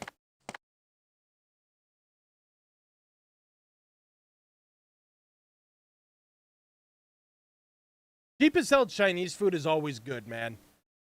I don't think I've ever really had bad Chinese food. When I was living with my sister in Connecticut, we actually were able to what do you call it there? Find a really good Chinese place we would order from. Very good, very cheap. Yeah, I don't know why they changed Richard's voice actor. Because that's a new actor. Oh, fuck. Double dome split, bitch!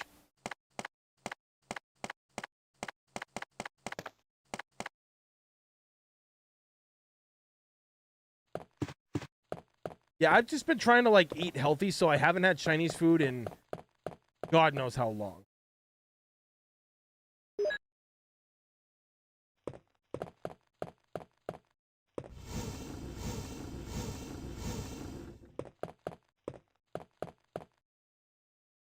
Dark to see. I don't have a lighter yet.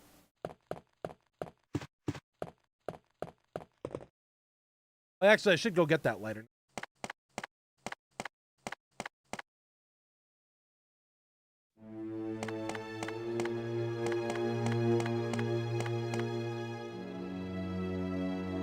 Ow! Mother! Goal! That head came flying right at the screen. Oh, God, I love this game. Let's fucking go.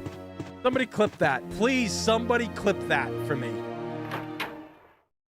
And make sure you put it in the Twitch and YouTube clips on Discord.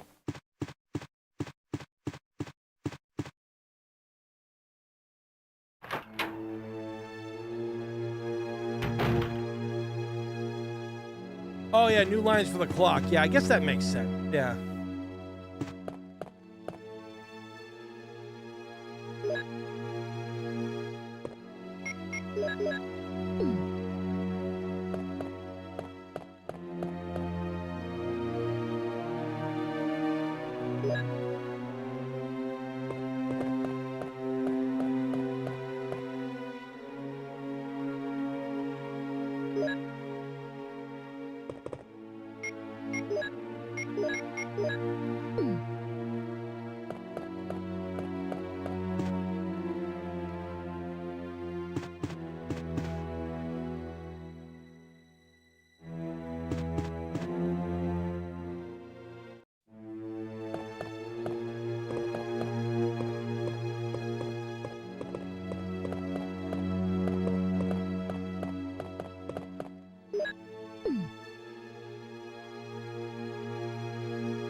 24 people watch right now and 23 likes. Let's fucking go, guys.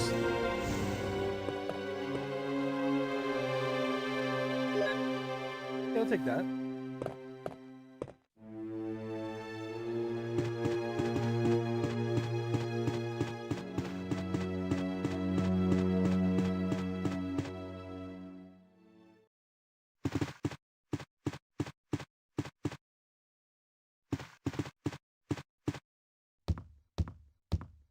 Oh, wait a minute. I think I got that last key.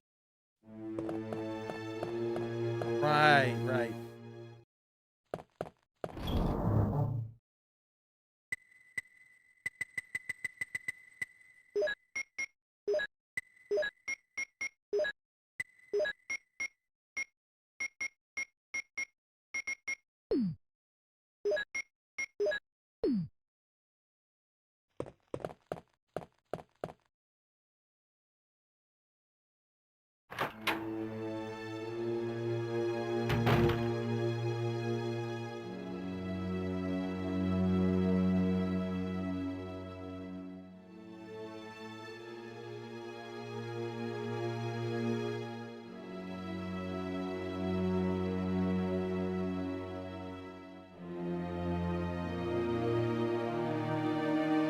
Okay.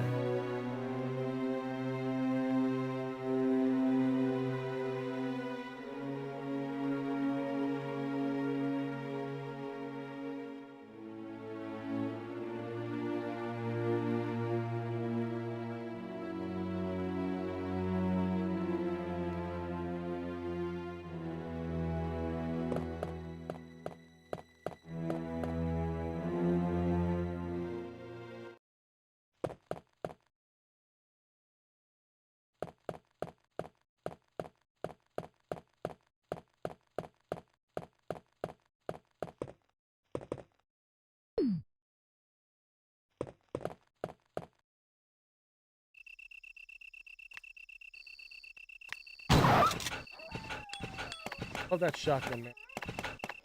Ah, goddamn!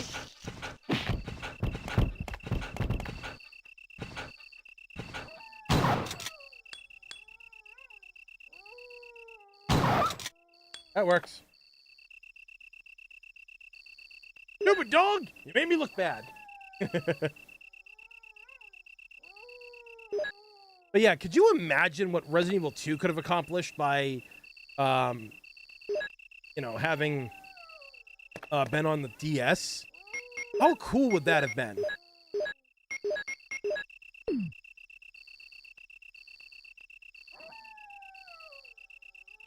Or, oh my god, RE3? Oof.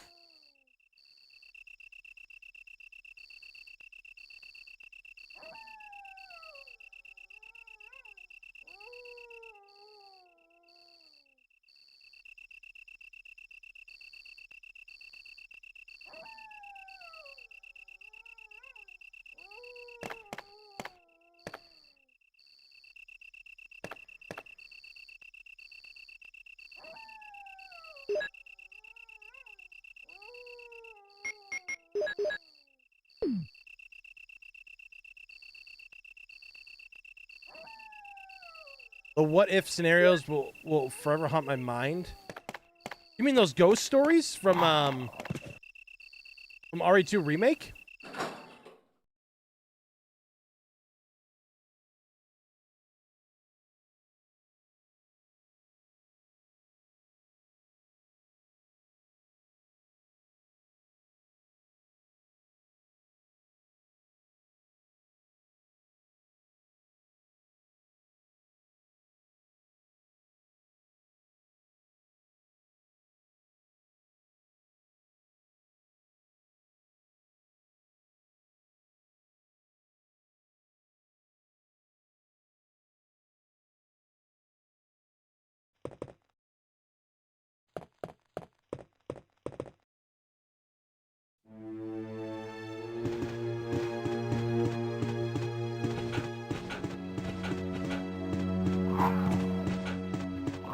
Ugh.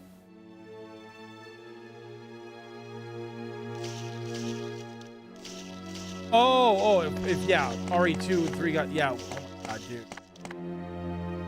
They really should have done it. Like, again, the fact that they never did was a massive missed opportunity.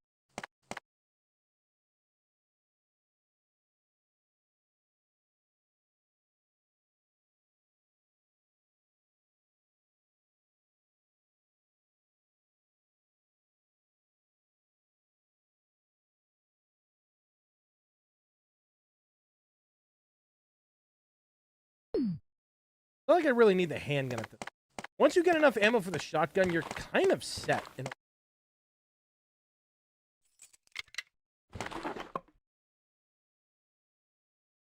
Especially in this game where the fucking bullets and everything seem to do way more damage than the other version.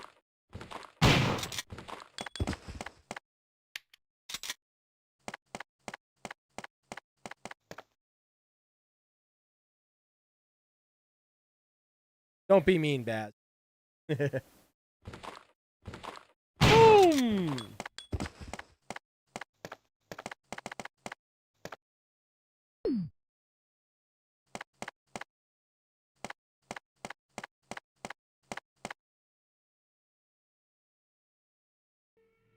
Oh boy. Here we go.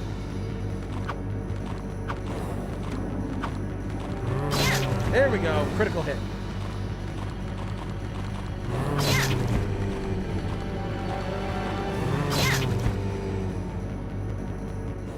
Yeah, fuck you.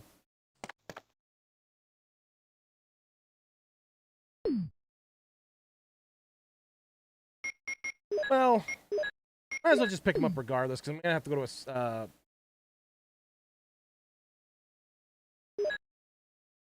Yeah. Well, technically we haven't met in person, Baz, but soon. Wait a minute. That bonus one I did only gave me 3 bullets? Oh, fuck you, video game. That's devious.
There we go.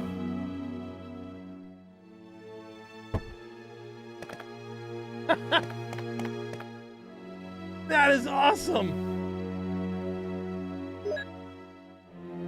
That was great.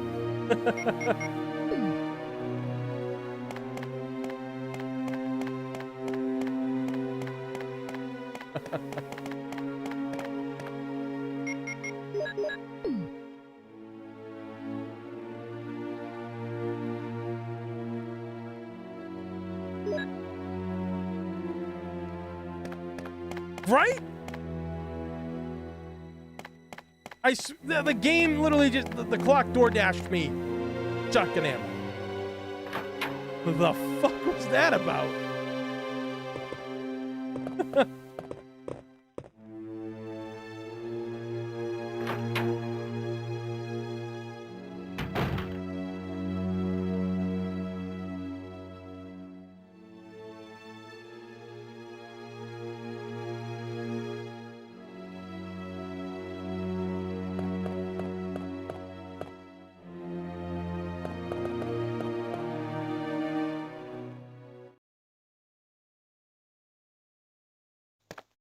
Oh, yeah, I know they added new stuff. It's just been a long time since I played this version.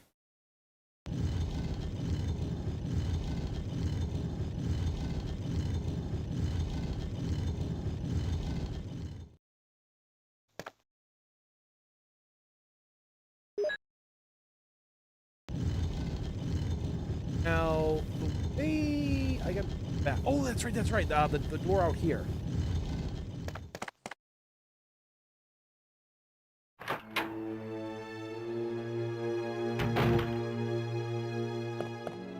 Yeah, get the popcorn ready. Baz is gonna beat my ass. I'll just be like Biggie. It's like, no, Baz, no, no, don't hurt me, Baz, no. Can't hurt me. I'm the fat baby.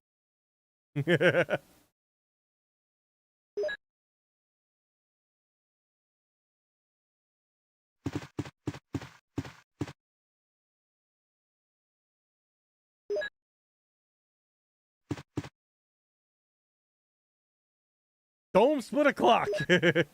Oh, get the limp dick shotgun. Let's go.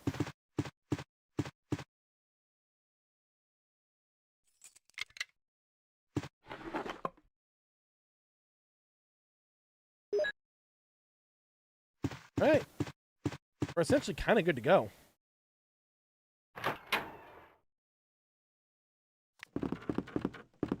Dogs. Dogs. Fucking crawling zombie. Fucking dogs.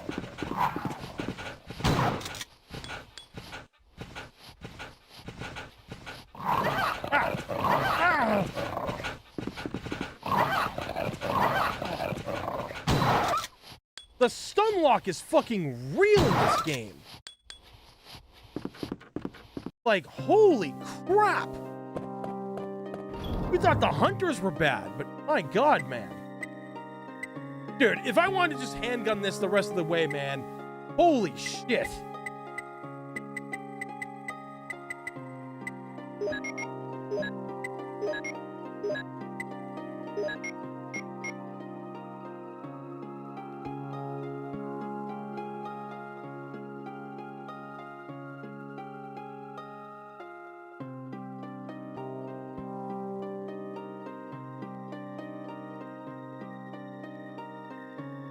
Alright. Yeah, guys, enjoy the music.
late. Talking about like wanting food, and I'm like, Dad, it's kind of late. It's almost 2 in the morning. You really want food? And he's like, have anything to snack on at least? And I was like, I mean, I'll make you something. He's like, no, just give me something to snack on.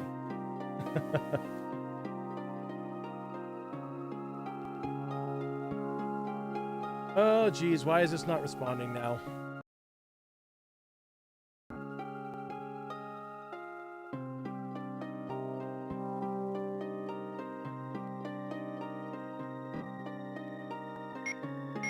There we go. Okay.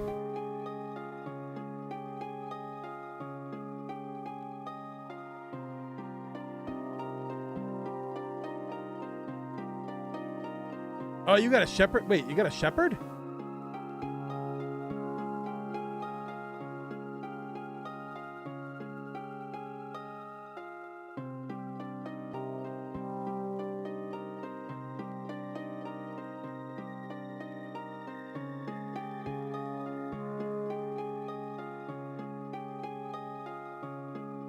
Oh yeah, they're stupid smart. I mean, I had one. I had a German Shepherd, and I got her and the Chihuahua at the same time from the breeder. I know, very weird combo.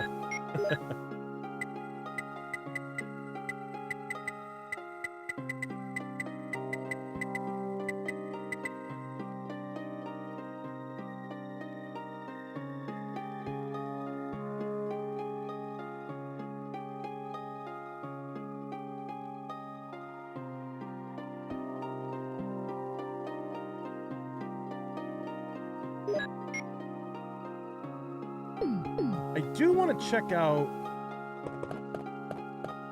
Where's that room exactly look? Up and over. All the way at the other end of it. Got the...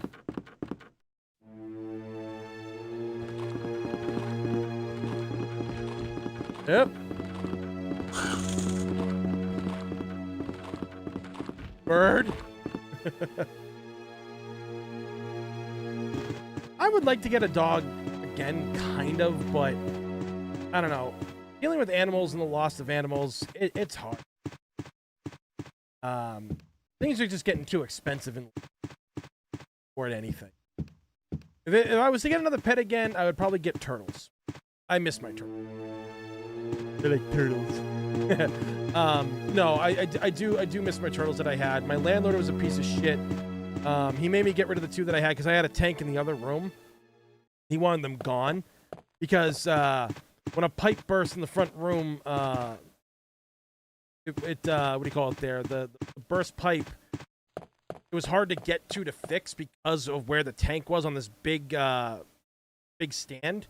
He hated it, and then he just freaked out and wanted them gone. So I was pissed because I had those turtles for like that point. I had them for almost 20 years.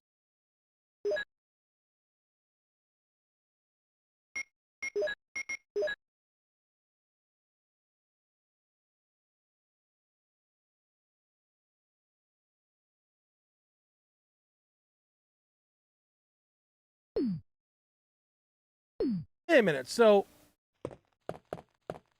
it's not the shotgun that goes here? Flamethrower, I guess, right? Okay.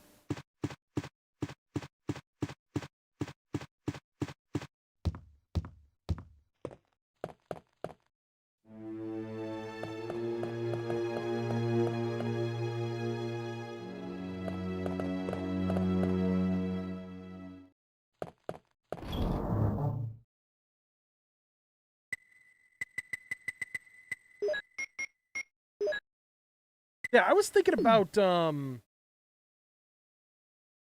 do you call it there? I was thinking about actually we get the like but I was thinking that if Resident Evil 0 does get a remake in the future, my brain is kind of like, well, how are they going to handle that? Because people want that game to come back and they want boxes, but it's like it'd be a different game. It's not going to play like the Resident Evil 0 that we know. It's gonna be like every other Resident Evil. It's gonna either be first person or over the shoulder. Because it's a classic game, it's probably gonna be over the shoulder. So I want to know, I mean, part of the challenge of that game was being able to split up from your partner, you know? So I really hope that they do that and they actually give more time apart. I love Resident Evil 5, right? I love RE5, but I wish you had the chance to like not be close to your partner for a lot of the areas. Now again, on harder difficulties that may make it a problem, of course, but you know, there's got to be a balance somewhere, right?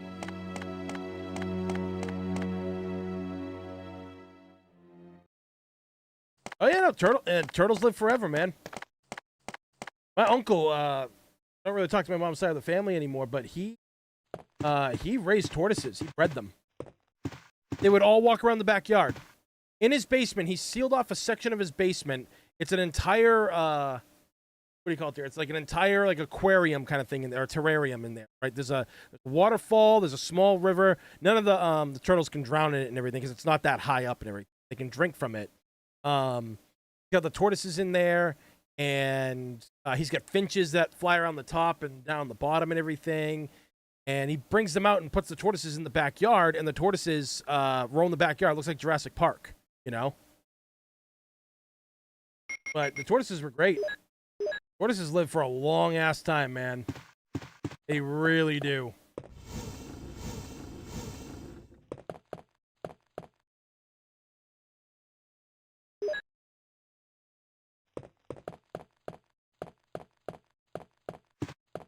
But yeah, if you breed tortoises successfully and everything, you can sell the eggs, and it's completely legal to sell the eggs too. You get really good money for that. I mean, it's safe to say that turtles, like, you know, tortoises and turtles, probably never ever going to go extinct because of how many babies they have. Kind of like rabbits, right? Rabbits breed like a motherfucker. So...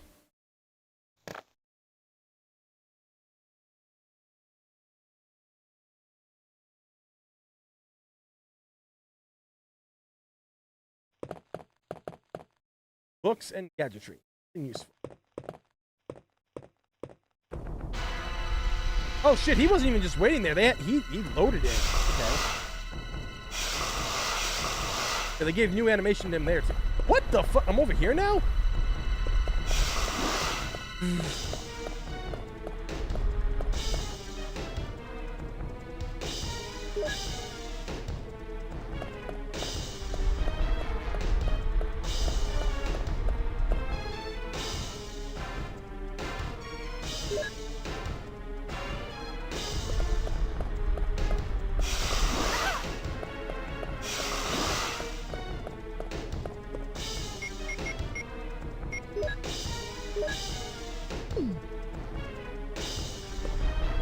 Oh, you still get poisoned no matter what? Fuck that. I just wasted that.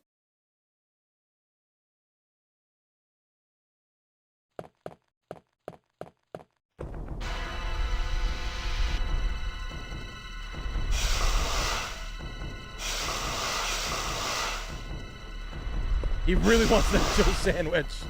Back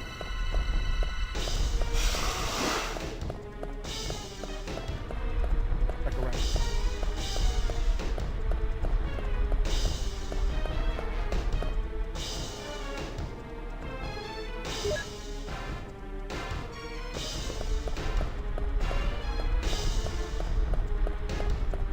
Oh, he literally went back there. Oh my god! He's literally just chilling back there. That's hilarious.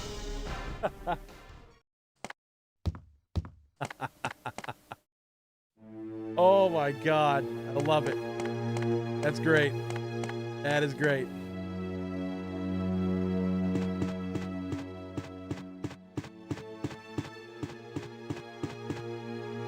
Okay, let's...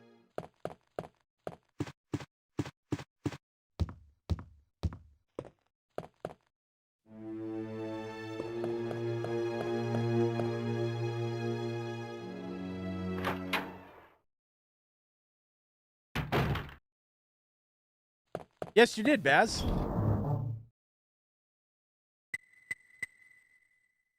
I never tried to heal myself before. I didn't know if it could be done or not.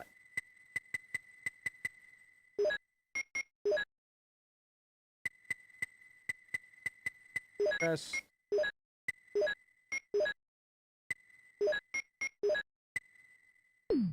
Okay.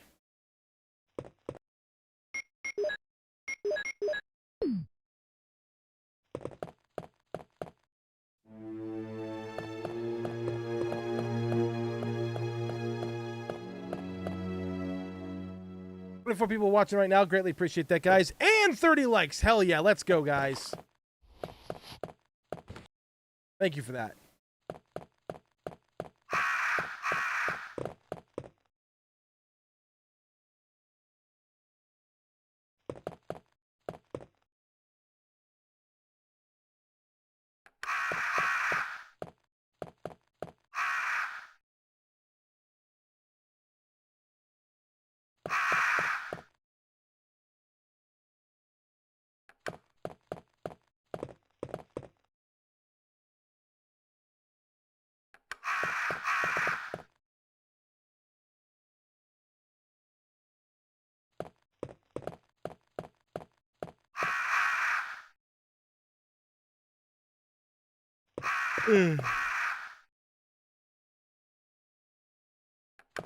I pressed the buttons, George.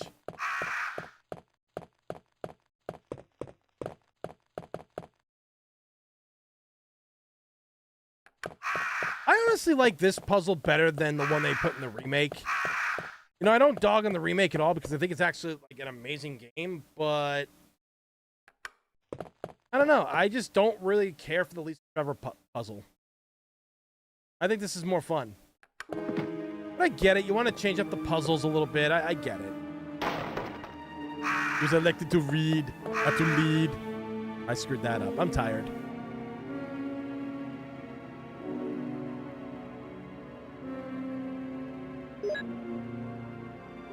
Yes, calm down. You're going to have a stroke.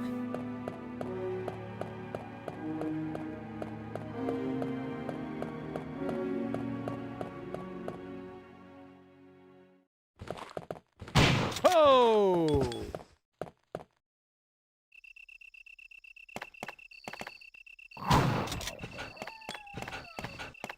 I hate bros.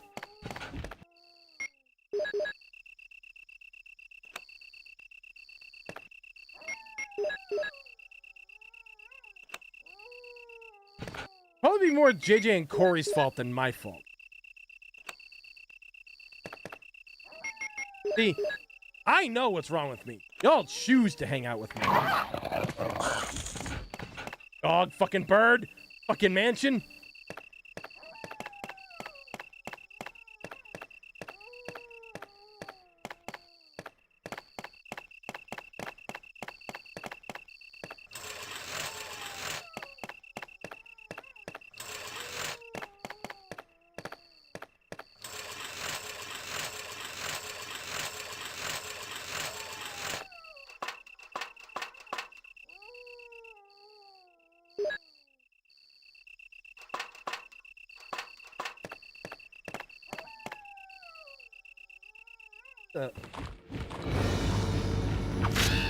Double score.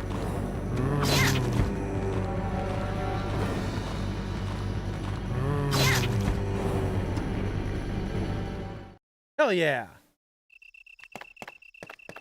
Oh! Hooters! I think I'm all set with gaining bullets.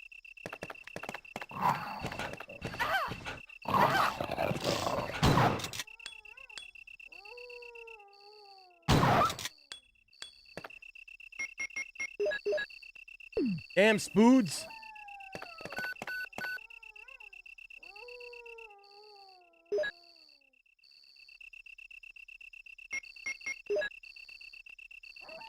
This is Brad. Stars Alpha Team. Please respond. What the hell? Is nobody out there? Brad, this is Jill. This is Brad.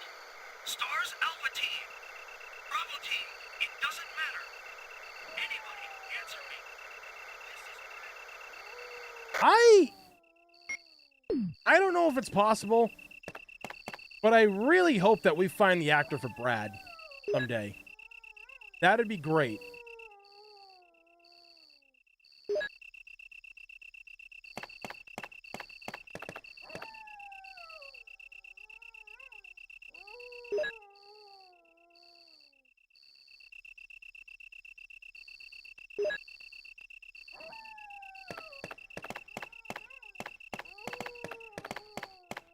Like, for real, that would be super cool if we could do that. I don't know. I hear all these conflicting reports about how Jill's actress doesn't want to be found and everything like that, but, you know, when a guy who's telling you this has the name Predatory Fanboy as his Twitter handle, it's like, yeah, no wonder she doesn't want to be found. Or anything. With a name like that, I wouldn't want to reach out to anybody either. But Inez, she could be found someday, but if not, is what it is. We've gotten to know these the other actors. We've all been here. We've been doing awesome projects with them, and honestly, that's fine by me. I mean, I hope we get to work with more in the future. I would love to work with a lot of the newer cast members too. Dude, could you imagine if we did like a Keeper's Diary thing? Like we got Maggie herself to dress up as Lady D and walk down the halls of the Keeper's Diary. How dope would that be? Got her and Nicole to come out to Rose Studios. That'd be great. I talked about doing photos for Nicole one time a few years back, and she was coming to PAX East, but she didn't have time to like do photos, and I was totally understanding. But she does want to work with me, from what the email said, and I'm hoping I can make that happen. I'd also like to shoot with Jolene Anderson, Ada's voice actress from RE2 Remake. She really loved the work that I did for Nick. He's a sweetheart, too. Yeah, Evan only did 3. He wasn't the original Brad Vickers. I think he just takes that monocle of OG Brad Vickers because the other one's probably never going to be... So, like,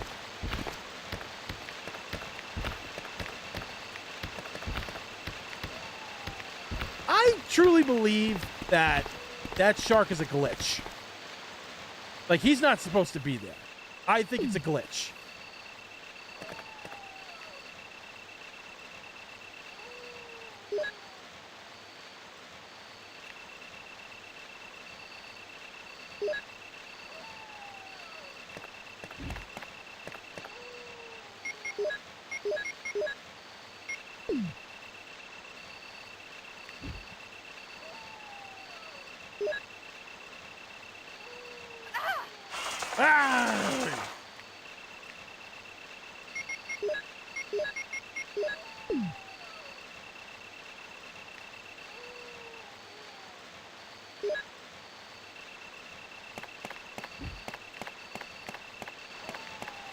Fuck away from me, you goddamn crow. Birds, fucking dogs, fucking mansions.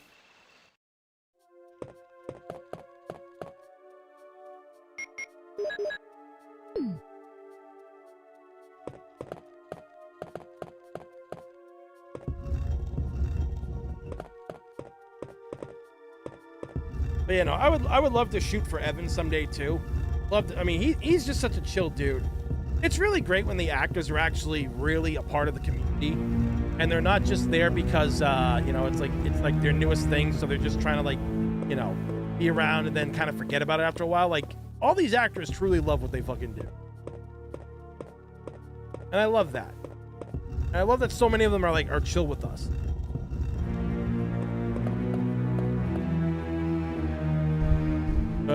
Scooters. Need this. I also don't think I need to come in here, period. That's just...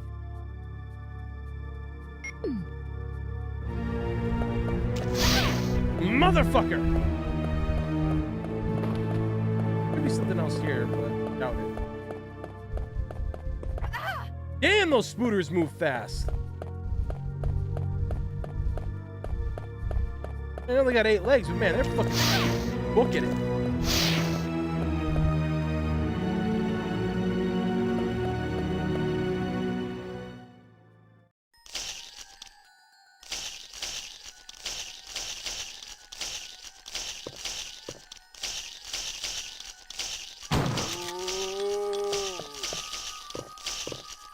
Don't let me interrupt your meals, boys. Just loot them.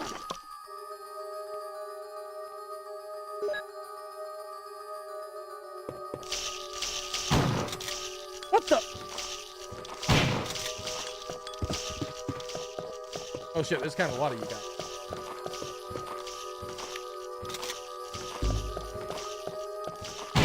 Booyah!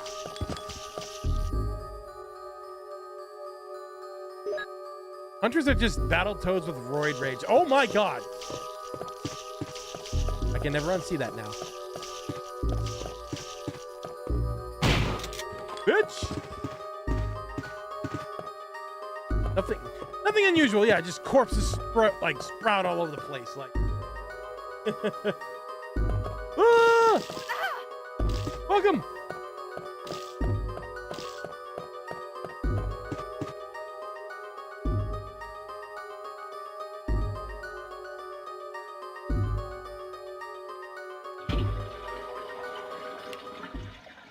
What the? What happened?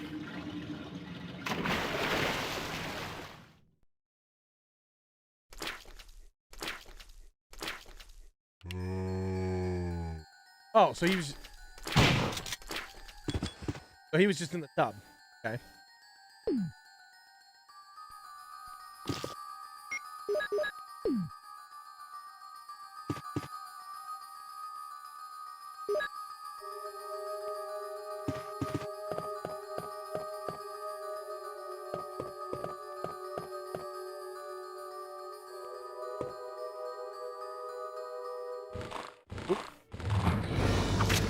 Oh, come on!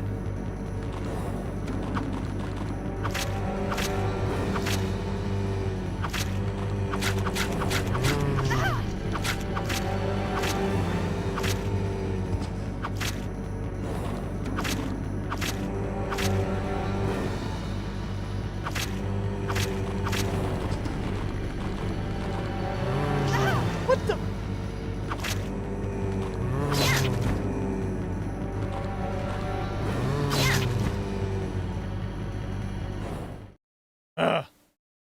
Bullshit.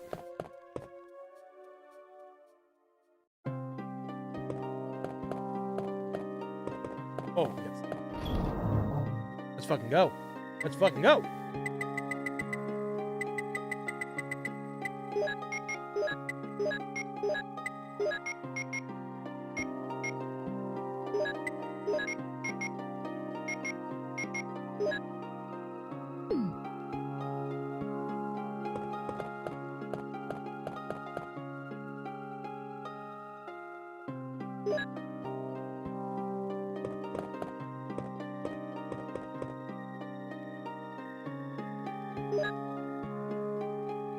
Seven people watch right now, guys. Greatly appreciate it. 34 likes, hell yeah. All right, let's see.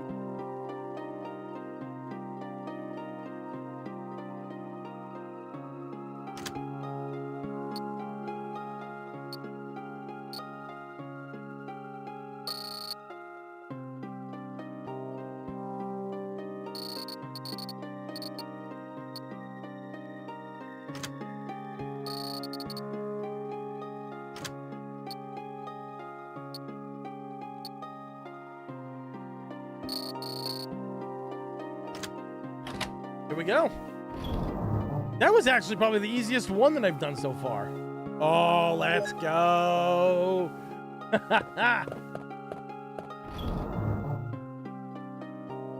Yeah, because, hold on a second. Let's look out here.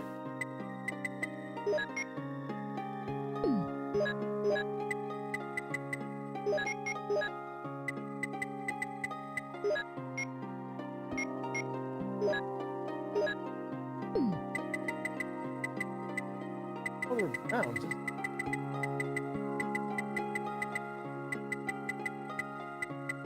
Okay, cool. Let's just combine all these because the thing is, we're really gonna have to save the grenades for when we get back to the mansion and the hunters are out. A well-placed grenade shot takes them out and blows both their arms off. Wait, can you version? You. Oh, they don't let you. Okay, that's fine.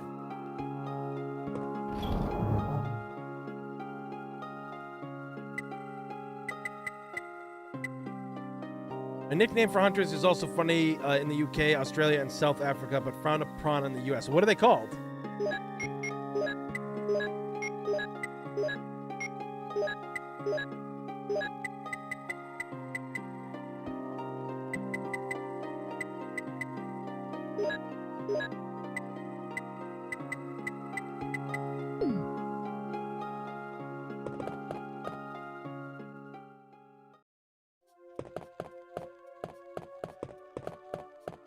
Comes in right around the corner here. Give me that shit.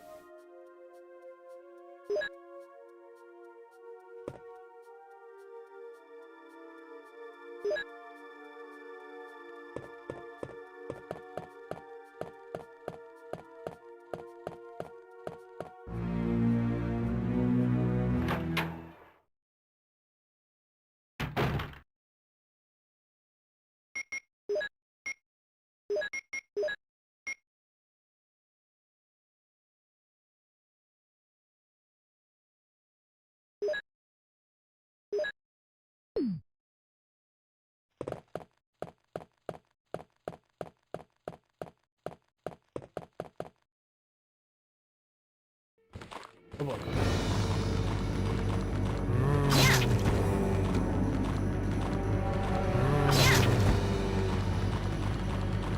God. Oh God, I'm scared.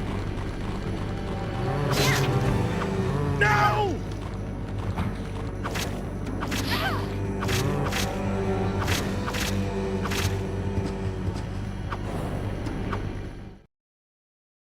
Fuck.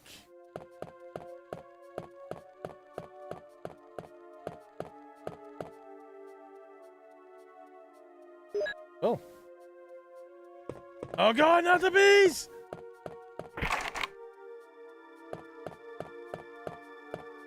Ah! Yeah, I like in the remake how you actually can't go over there because of the bees. You gotta like suffocate them with that insecticide spray or whatever it is.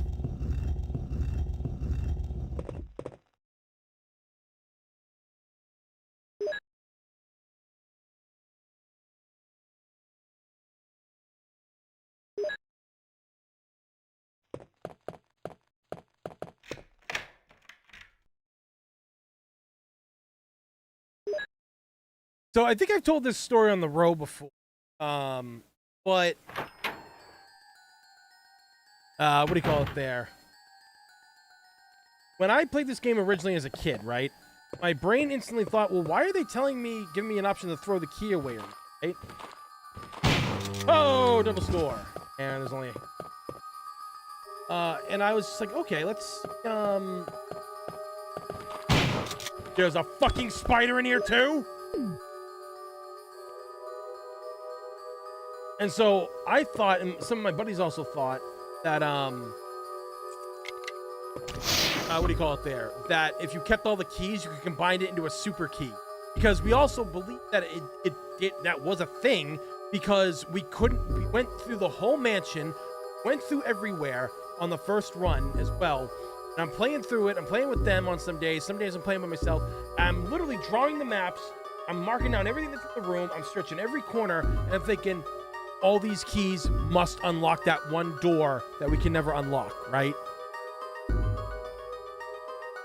So, I was wrong, because you gotta beat the game to get that key.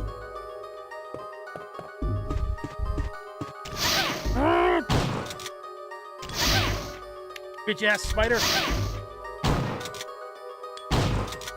Yeah, now you just eggs, bitch. Oh, he's got babies! He got babies! Babies actually do damage, what the fuck? Give me babies. Wasps and bees weren't messed around with. Yeah, I mean, they probably realized they just couldn't control them, to be honest.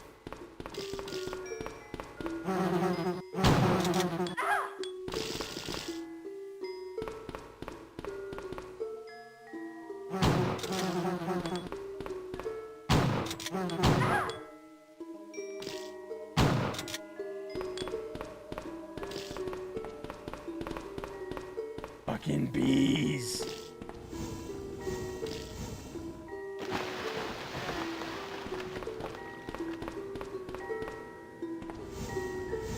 Alright, see, yeah, I wasn't the only one who thought that.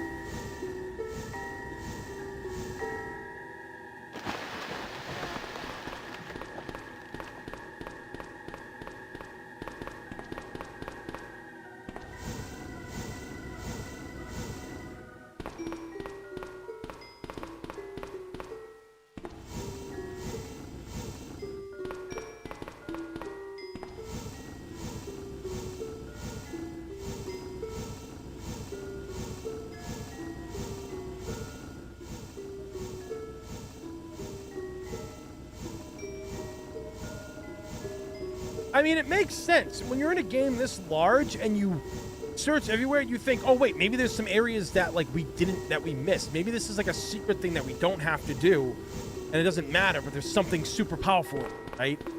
And it's just, you know, change outfits. Not the bees! Ah!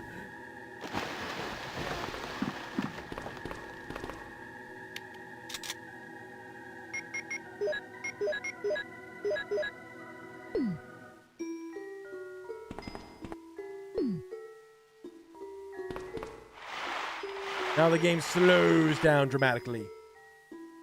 These are hard to catch. I mean, fuck yeah, they are, Baz. You should have seen that. I gotta send the video in chat at one point.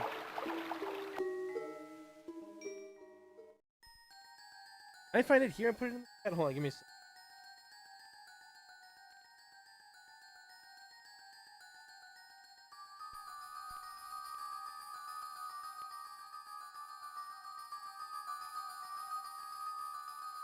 Yeah, this, I should be able to find it. Alright, so this was from literally 5 years ago. I'll put it in the chat.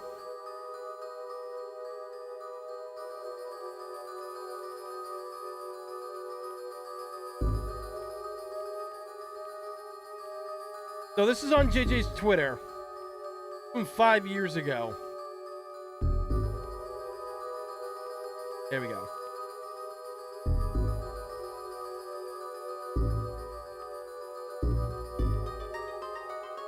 So that's when JJ lost his AirPods.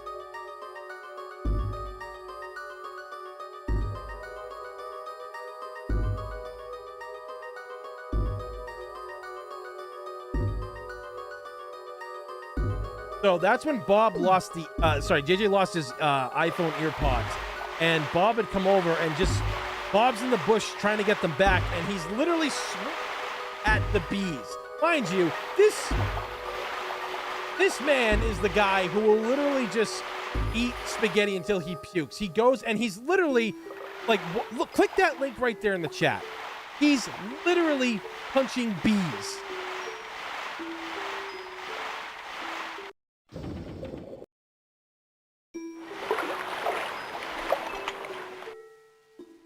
Being sharks, man.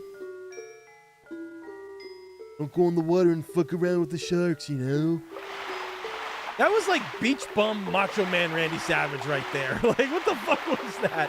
I was trying to sound like, no, man, you don't go into those waters, man. Oh.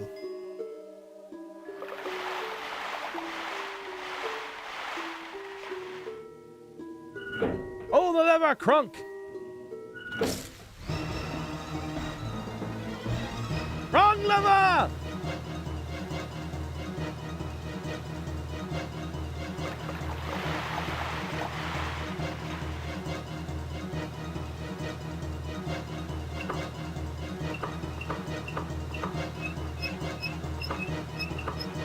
Okay.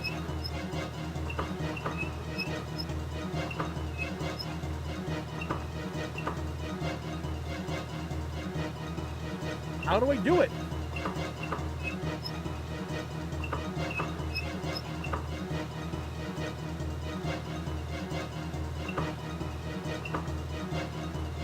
Ah!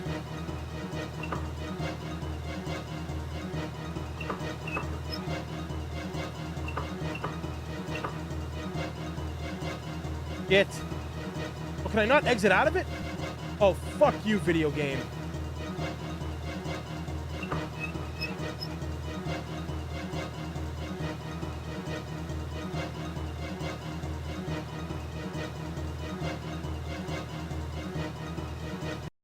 Hold on.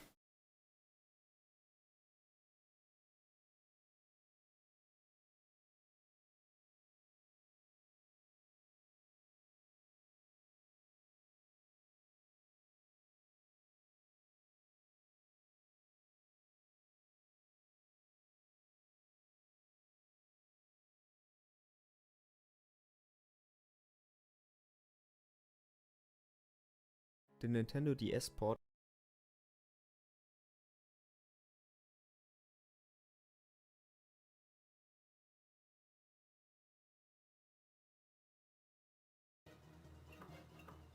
in the original game you just had to press a single button and you couldn't die.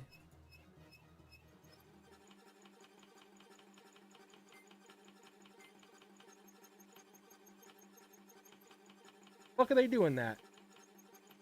Oh, what? Oh, what if I... Okay.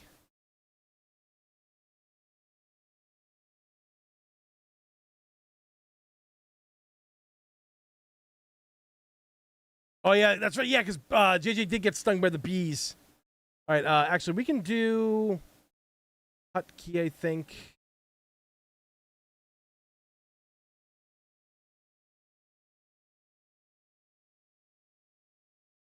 I think we need...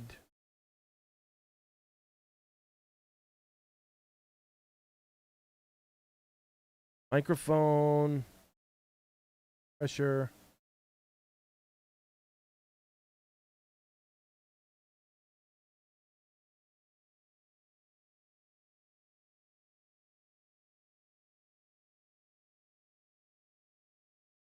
Oh, boy.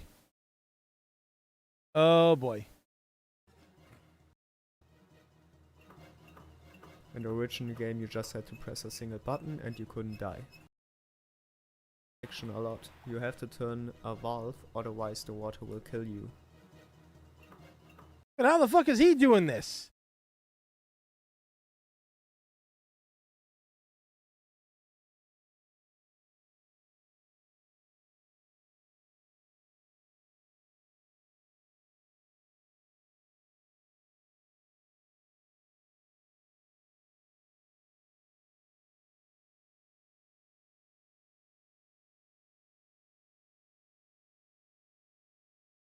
The Nintendo DS port of Resident Evil features a new mode called Rebirth mode. They changed this section a lot. You have to turn a valve, otherwise the water will kill you.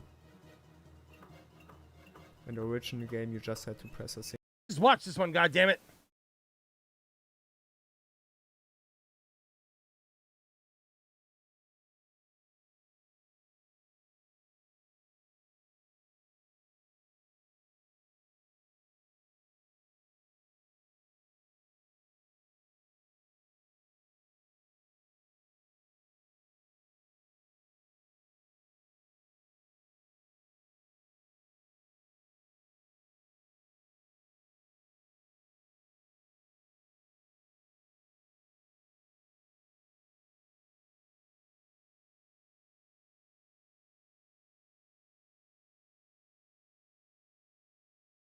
Oh, oh. All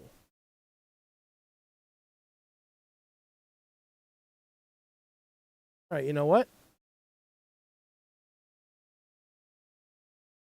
Just in case.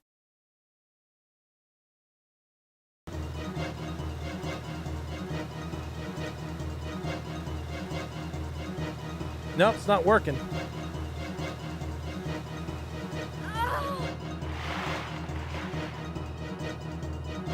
Oh, fuck you, video game. I think we're done for the night, guys, because I didn't save once.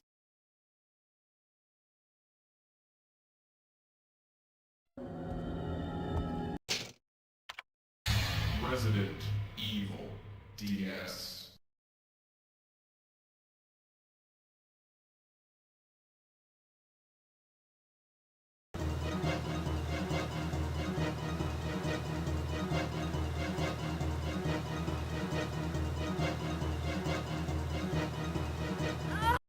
Yeah, it just.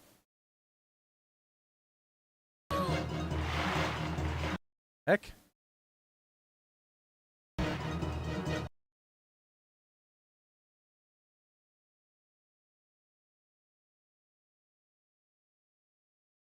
I wonder.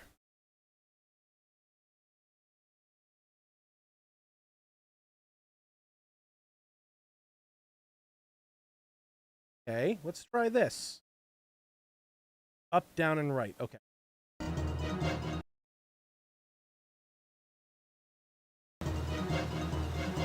Oop.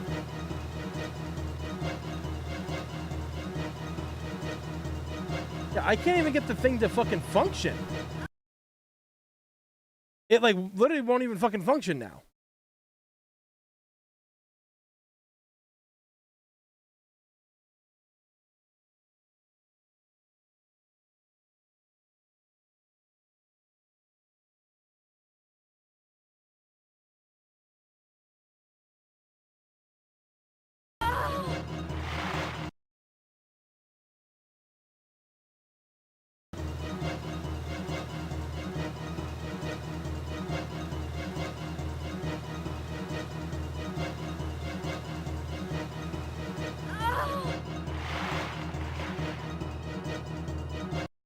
I wonder.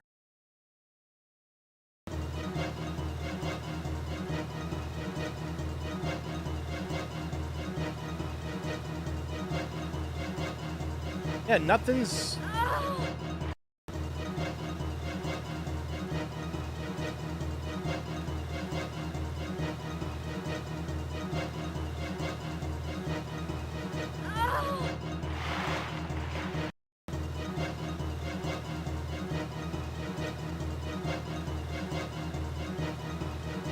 Yeah, it won't even fucking. All right, well, well, that sucks. That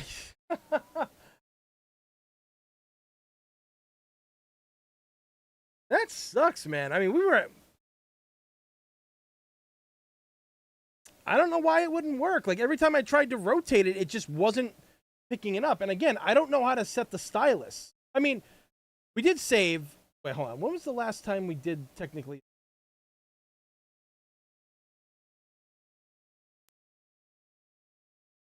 Right before the yawn fight. No.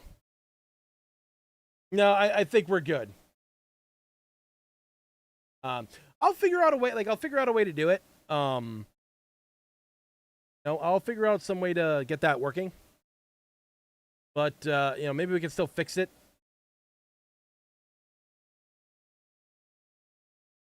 But that's some bullshit right there. Oh man. Well, either way, guys, thank you for joining me tonight. I greatly appreciate it. This was a lot of fun, you know, going back down memory lane and playing this. It's been, like I said, a couple of years since I played it, but and just kind of got screwed. It is what it is. But no, again, I had a lot of fun with this. If I fix it, we'll come back and revisit it again, definitely in the future. But regardless, for now, guys, tune in tomorrow night, or technically tonight on Sunday. We'll probably be playing. I kind of want to do Ninja Gaiden Ragebound. I do. But I also am kind of just glad, like, I'm not sure if I even want to do a top 10 video on the channel anymore for the games of 2025. I think they're just going to be, it's going to be called My Games of 2025, right? And then there'll be a top game at the end of that list. Because I don't like to do, like, a lot of structured stuff at times. I am kind of random here and stuff, but, you know, I have been having fun playing those. And, yeah, we'll see what happens. If there's anything else that I want to play, maybe get some people to play some games with. But either way, guys, thank you all for watching. Greatly appreciate it. And, well, see y'all next time. Take care.